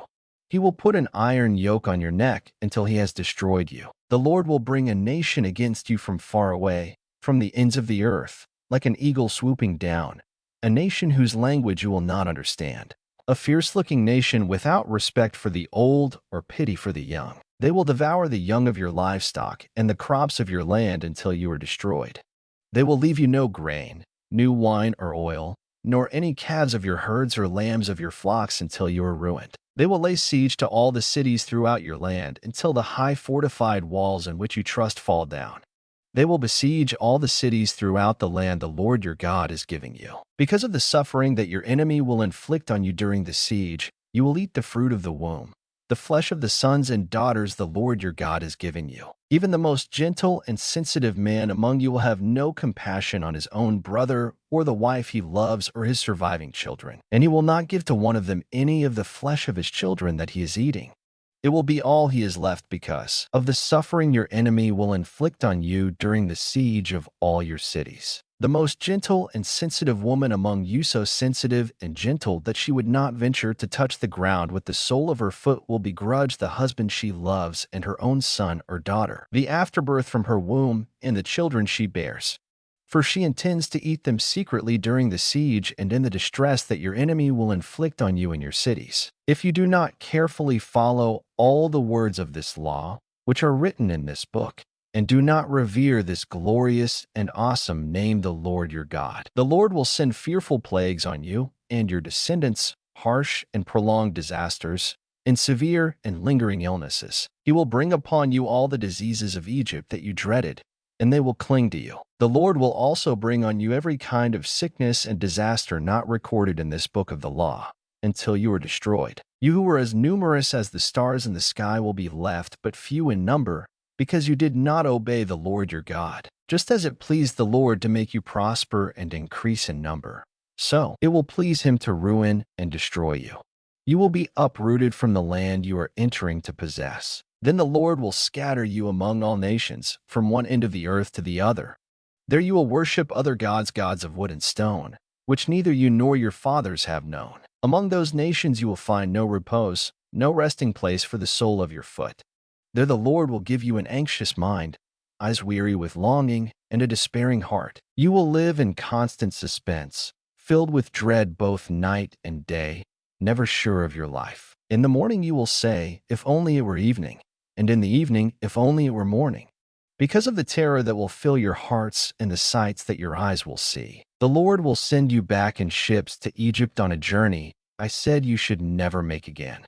There you will offer yourselves for sale to your enemies as male and female slaves, but no one will buy you. These are the terms of the covenant the Lord commanded Moses to make with the Israelites in Moab, in addition to the covenant he had made with them at Horeb. Moses summoned all the Israelites and said to them, "Your eyes have seen all that the Lord did in Egypt to Pharaoh, to all his officials, and to all his land. With your own eyes you saw those great trials, those miraculous signs and great wonders. But to this day the Lord has not given you a mind that understands, or eyes that see, or ears that hear. During the 40 years that I led you through the desert, your clothes did not wear out, nor did the sandals on your feet. You ate no bread and drank no wine or other fermented drink. I did this so that you might know that I am the Lord your God. When you reached this place, Sihon king of Heshbon and Og king of Bashan came out to fight against us, but we defeated them. We took their land and gave it as an inheritance to the Reubenites, the Gadites, and the half-tribe of Manasseh. Carefully follow the terms of this covenant, so that you may prosper in everything you do. All of you are standing today in the presence of the Lord your God, your leaders and chief men, your elders and officials, and all the other men of Israel, together with your children and your wives, and the aliens living in your camps who chop your wood and carry your water. You are standing here in order to enter into a covenant with the Lord your God, a covenant the Lord is making with you this day and sealing with an oath, to confirm you this day as his people, that he may be your God as he promised you, and as he swore to your fathers, Abraham, Isaac, and Jacob. I am making this covenant with its oath, not only with you, who are standing here with us today in the presence of the Lord our God, but also with those who are not here today. You yourselves know how we lived in Egypt and how we passed through the countries on the way here. You saw among them their detestable images and idols of wood and stone, of silver and gold. Make sure there is no man or woman, clan or tribe among you today whose heart turns away from the Lord our God to go and worship the gods of those nations. Make sure there is no root among you that produces such bitter poison. When such a person hears the words of this oath, he invokes a blessing on himself and therefore thinks, I will be safe, even though I persist in going my own way. This will bring disaster on the watered land as well as the dry. The Lord will never be willing to forgive him. His wrath and zeal will burn against that man. All the curses written in this book will fall upon him, and the Lord will blot out his name from under heaven. The Lord will single him out from all the tribes of Israel for disaster, according to all the curses of the covenant written in this book of the law. Your children who follow you in later generations and foreigners who come from distant lands will see the calamities that have fallen on the land and the diseases with which the Lord has afflicted it. The whole land will be a burning waste of salt and sulfur, nothing planted, nothing sprouting, no vegetation growing on it. It will be like the destruction of Sodom and Gomorrah, Admah and Zeboim, which the Lord overthrew in fierce anger. All the nations will ask, why has the Lord done this to this land? Why this fierce, burning anger? And the answer will be, it is because this people abandoned the covenant of the Lord, the God of their fathers, the covenant he made with them when he brought them out of Egypt. They went off and worshipped other gods and bowed down to them, gods they did not know, gods he had not given them. Therefore the Lord's anger burned against this land, so that he brought on it all the curses written in this book. In furious anger and in great wrath the Lord uprooted them from their land and thrust them into another land, as it is now. The secret things belong to the Lord our God, but the things revealed belong to us and to our children forever, that we may follow all the words of this law. When all these blessings and curses I have set before you come upon you, and you take them to heart wherever the Lord your God disperses you among the nations, and when you and your children return to the Lord your God and obey him with all your heart and with all your soul according to everything I command you today, then the Lord your God will restore your fortunes and have compassion on you and gather you again from all the nations where he scattered you. Even if you have been banished to the most distant land under the heavens, from there the Lord your God will gather you and bring you back. He will bring you to the land that belonged to your fathers, and you will take possession of it. He will make you more prosperous and numerous than your fathers. The Lord your God will circumcise your hearts and the hearts of your descendants, so that you may love him with all your heart and with all your soul and live. The Lord your God will put all these curses on your enemies who hate and persecute you. You will again obey the Lord and follow all his commands I am giving you today. Then the Lord your God will make you most prosperous in all the work of your hands and in the fruit of your womb, the young of your livestock, and the crops of your land. The Lord will again delight in you and make you prosperous, just as he delighted in your fathers. If you obey the Lord your God and keep his commands and decrees that are written in this book of the law, and turn to the Lord your God with all your heart and with all your soul. The offer of life or death. Now what I am commanding you today is not too difficult for you or beyond your reach. It is not up in heaven, so that you have to ask, who will ascend into heaven to get it and proclaim it to us so we may obey it? Nor is it beyond the sea, so that you have to ask, who will cross the sea to get it and proclaim it to us so we may obey it? No, the word is very near you. It is in your mouth and in your heart, so you may obey it. See, I set before you today life and prosperity, death and destruction. For I command you today to love the Lord your God, to walk in his ways, and to keep his commands, decrees, and laws. Then you will live and increase, and the Lord your God will bless you in the land you are entering to possess. But if your heart turns away and you are not obedient, and if you are drawn away to bow down to other gods and worship them, I declare to you this day that you will certainly be destroyed. You will not live long in the land you are crossing the Jordan to enter and possess. This day I call heaven and earth as witnesses against you that I have set before you life and death, blessings and curses. Now choose life, so that you and your children may live, and that you may love the Lord your God. Listen to his voice and hold fast to him. For the Lord is your life, and he will give you many years in the land he swore to give to your fathers, Abraham, Isaac, and Jacob. Then Moses went out and spoke these words to all Israel. I am now 120 years old, and I am no longer able to lead you. The Lord has said to me, you shall not cross the Jordan. The Lord your God himself will cross over ahead of you. He will destroy these nations before you, and you will take possession of their land. Joshua also will cross over ahead of you, as the Lord said, and the Lord will do to them what he did to Sihon and Og, the kings of the Amorites, whom he destroyed along with their land. The Lord will deliver them to you, and you must do to them all that I have commanded you. Be strong and courageous. Do not be afraid or terrified because of them, for the Lord your God goes with you. He will never leave you nor forsake you. Then Moses summoned Joshua and said to him in the presence of all Israel, be strong and courageous, for you must go with this people into the land that the Lord swore to their forefathers to give them, and you must divide it among them as their inheritance. The Lord himself goes before you and will be with you.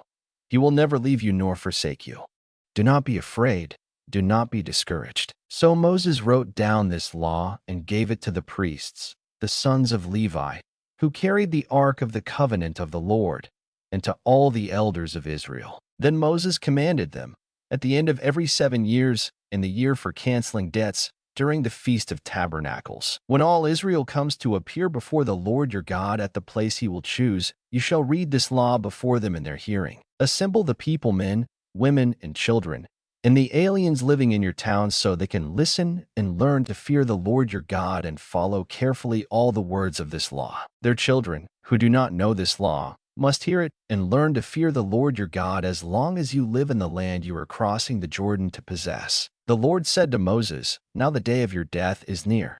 Call Joshua and present yourselves at the tent of meeting, where I will commission him. So Moses and Joshua came and presented themselves at the tent of meeting. Then the Lord appeared at the tent in a pillar of cloud, and the cloud stood over the entrance to the tent. And the Lord said to Moses, you are going to rest with your fathers, and these people will soon prostitute themselves to the foreign gods of the land they are entering. They will forsake me and break the covenant I made with them. On that day, I will become angry with them and forsake them. I will hide my face from them, and they will be destroyed. Many disasters and difficulties will come upon them, and on that day they will ask, have not these disasters come upon us because our God is not with us? And I will certainly hide my face on that day because of all their wickedness in turning to other gods. Now write down for yourselves this song and teach it to the Israelites and have them sing it, so that it may be a witness for me against them. When I have brought them into the land flowing with milk and honey, the land I promised on oath to their forefathers, and when they eat their fill and thrive, they will turn to other gods and worship them, rejecting me and breaking my covenant. And when many disasters and difficulties come upon them, This song will testify against them, because it will not be forgotten by their descendants. I know what they are disposed to do. Even before I bring them into the land I promised them on oath. So Moses wrote down this song that day and taught it to the Israelites. The Lord gave this command to Joshua son of Nun. Be strong and courageous, for you will bring the Israelites into the land I promised them on oath, and I myself will be with you. After Moses finished writing in a book the words of this law from beginning to end, he gave this command to the Levites who carried the ark of the covenant of the Lord. Take this book of the law and place it beside the ark of the covenant of the Lord your God. There it will remain as a witness against you, for I know how rebellious and stiff-necked you are. If you have been rebellious against the Lord while I am still alive and with you, how much more will you rebel after I die? Assemble before me all the elders of your tribes and all your officials, so that I can speak these words in their hearing and call heaven and earth to testify against them. For I know that after my death you are sure to become utterly corrupt and to turn from the way I have commanded you. In days to come, disaster will fall upon you because you will do evil in the sight of the Lord and provoke him to anger by what your hands have made. And Moses recited the words of this song from beginning to end in the hearing of the whole assembly of Israel. Listen, O heavens, and I will speak. Hear, O earth, the words of my mouth. Let my teaching fall like rain and my words descend like dew, like showers on new grass, like abundant rain on tender plants. I will proclaim the name of the Lord. Oh, praise the greatness of our God. He is the rock. His works are perfect, and all his ways are just. A faithful God who does no wrong, upright and just is he. They have acted corruptly toward him. To their shame they are no longer his children, but a warped and crooked generation. Is this the way you repay the Lord, O foolish and unwise people? Is he not your Father, your Creator, who made you and formed you? Remember the days of old. Consider the generations long past. Ask your father, and he will tell you, your elders, and they will explain to you. When the Most High gave the nations their inheritance, when he divided all mankind, he set up boundaries for the peoples according to the number of the sons of Israel. For the Lord's portion is his people, Jacob his allotted inheritance. In a desert land he found him, in a barren and howling waste. He shielded him and cared for him. He guarded him as the apple of his eye. Like an eagle that stirs up its nest and hovers over its young, that spreads its wings to catch them and carries them on its pinions. The Lord alone led him. No foreign god was with him. He made him ride on the heights of the land and fed him with the fruit of the fields. He nourished him with honey from the rock, and with oil from the flinty crag, with curds and milk from herd and flock, and with fattened lambs and goats, with choice rams of Bashan and the finest kernels of wheat. You drank the foaming blood of the grape. Jeshurun grew fat and kicked. Filled with food, he became heavy and sleek. He abandoned the God who made him and rejected the rock his Savior. They made him jealous with their foreign gods and angered him with their detestable idols. They sacrificed to demons, which are not God, gods they had not known, gods that recently appeared, gods your fathers did not fear. You deserted the rock, who fathered you. You forgot the God who gave you birth. The Lord saw this and rejected them because he was angered by his sons and daughters. I will hide my face from them, he said, and see what their end will be. For they are a perverse generation, children who are unfaithful. They made me jealous by what is no God and angered me with their worthless idols. I will make them envious by those who are not a people. I will make them angry by a nation that has no understanding. For a fire has been kindled by my wrath, one that burns to the realm of death below. It will devour the earth and its harvests and set afire the foundations of the mountains. I will heap calamities upon them and spend my arrows against them. I will send wasting famine against them, consuming pestilence and deadly plague. I will send against them the fangs of wild beasts, the venom of vipers that glide in the dust. In the street the sword will make them childless, in their homes terror will reign. Young men and young women will perish, infants and gray-haired men. I said I would scatter them and blot out their memory from mankind. But I dreaded the taunt of the enemy, lest the adversary misunderstand and say, our hand has triumphed. The Lord has not done all this. They're a nation without sense. There is no discernment in them. If only they were wise and would understand this and discern what their end will be. How could one man chase 1,000, or two put 10,000 to flight, unless their rock had sold them, unless the Lord had given them up? For their rock is not like our rock, as even our enemies concede. Their vine comes from the vine of Sodom and from the fields of Gomorrah. Their grapes are filled with poison, and their clusters with bitterness. Their wine is the venom of serpents, the deadly poison of cobras. Have I not kept this in reserve and sealed it in my vaults? It is mine to avenge. I will repay. In due time their foot will slip. Their day of disaster is near, and their doom rushes upon them. The Lord will judge his people and have compassion on his servants when he sees their strength is gone and no one is left, slave or free. The gods who ate the fat of their sacrifices and drank the wine of their drink offerings? Let them rise up to help you. Let them give you shelter. See now that I myself am he. There is no God besides me. I put to death and I bring to life. I have wounded and I will heal, and no one can deliver out of my hand. I lift my hand to heaven and declare, as surely as I live forever, when I sharpen my flashing sword and my hand grasps it in judgment, I will take vengeance on my adversaries and repay those who hate me. I will make my arrows drunk with blood, while my sword devours flesh, the blood of the slain and the captives, the heads of the enemy leaders. Rejoice, O nations, with his people, for he will avenge the blood of his servants. He will take vengeance on his enemies and make atonement for his land and people. Moses came with Joshua son of Nun and spoke all the words of this song in the hearing of the people. When Moses finished reciting all these words to all Israel, he said to them, "Take to heart all the words I have solemnly declared to you this day, so that you may command your children to obey carefully all the words of this law. They are not just idle words for you, they are your life.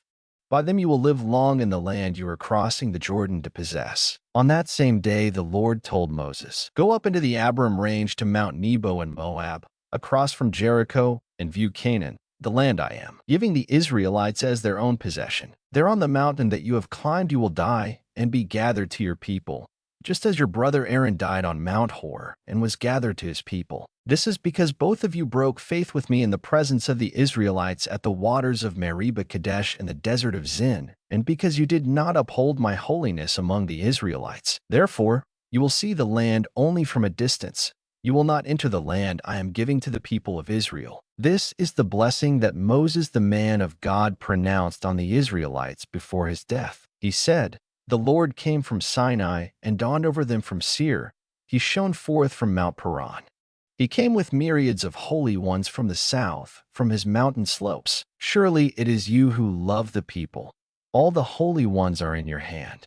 At your feet they all bow down, and from you receive instruction." The law that Moses gave us, the possession of the assembly of Jacob. He was king over Jeshurun when the leaders of the people assembled, along with the tribes of Israel. "Let Reuben live and not die, nor his men be few." And this he said about Judah, "Hear, O Lord, the cry of Judah, bring him to his people.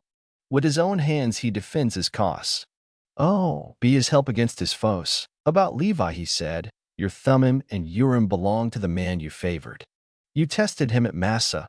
You contended with him at the waters of Meribah." He said of his father and mother, "I have no regard for them." He did not recognize his brothers or acknowledge his own children, but he watched over your word and guarded your covenant. He teaches your precepts to Jacob and your law to Israel. He offers incense before you and whole burnt offerings on your altar. Bless all his skills, O Lord, and be pleased with the work of his hands. Smite the loins of those who rise up against him.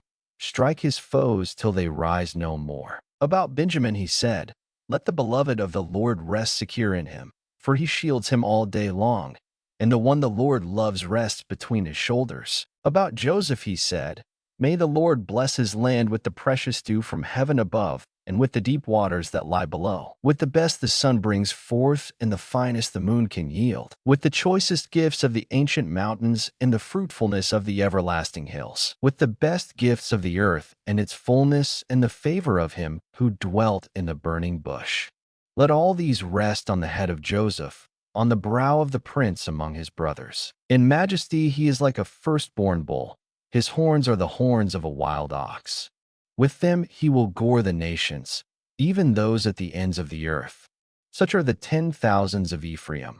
Such are the thousands of Manasseh. About Zebulun he said, Rejoice, Zebulun, in your going out, and you, Issachar, in your tents. They will summon peoples to the mountain, and there offer sacrifices of righteousness.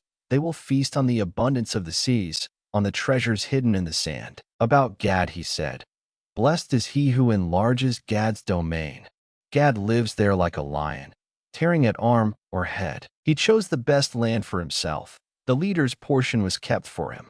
When the heads of the people assembled, he carried out the Lord's righteous will and his judgments concerning Israel. About Dan he said, Dan is a lion's cub, springing out of Bashan. About Naphtali he said, Naphtali is abounding with the favor of the Lord and is full of his blessing. He will inherit southward to the lake. About Asher he said, Most blessed of sons is Asher.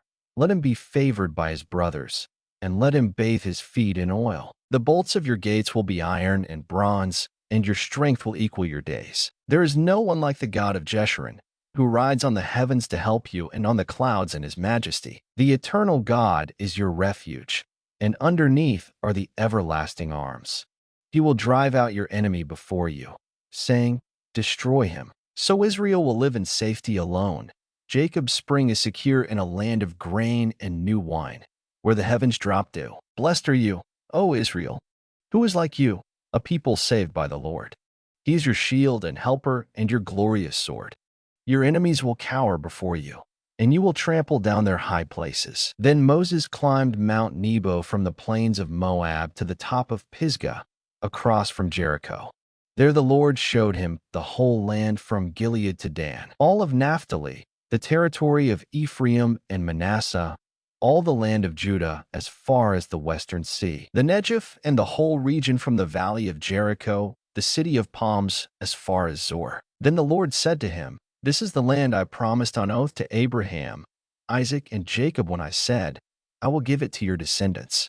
I have let you see it with your eyes, but you will not cross over into it. And Moses the servant of the Lord died there in Moab, as the Lord had said. He buried him in Moab, in the valley opposite Beth Peor.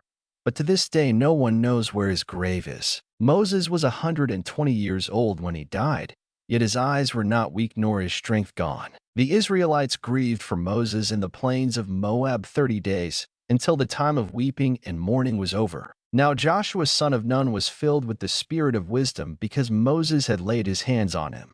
So the Israelites listened to him and did what the Lord had commanded Moses. Since then, no prophet has risen in Israel like Moses, whom the Lord knew face to face, who did all those miraculous signs and wonders the Lord sent him to do in Egypt, to Pharaoh and to all his officials and to his whole land. For no one has ever shown the mighty power or performed the awesome deeds that Moses did in the sight of all Israel.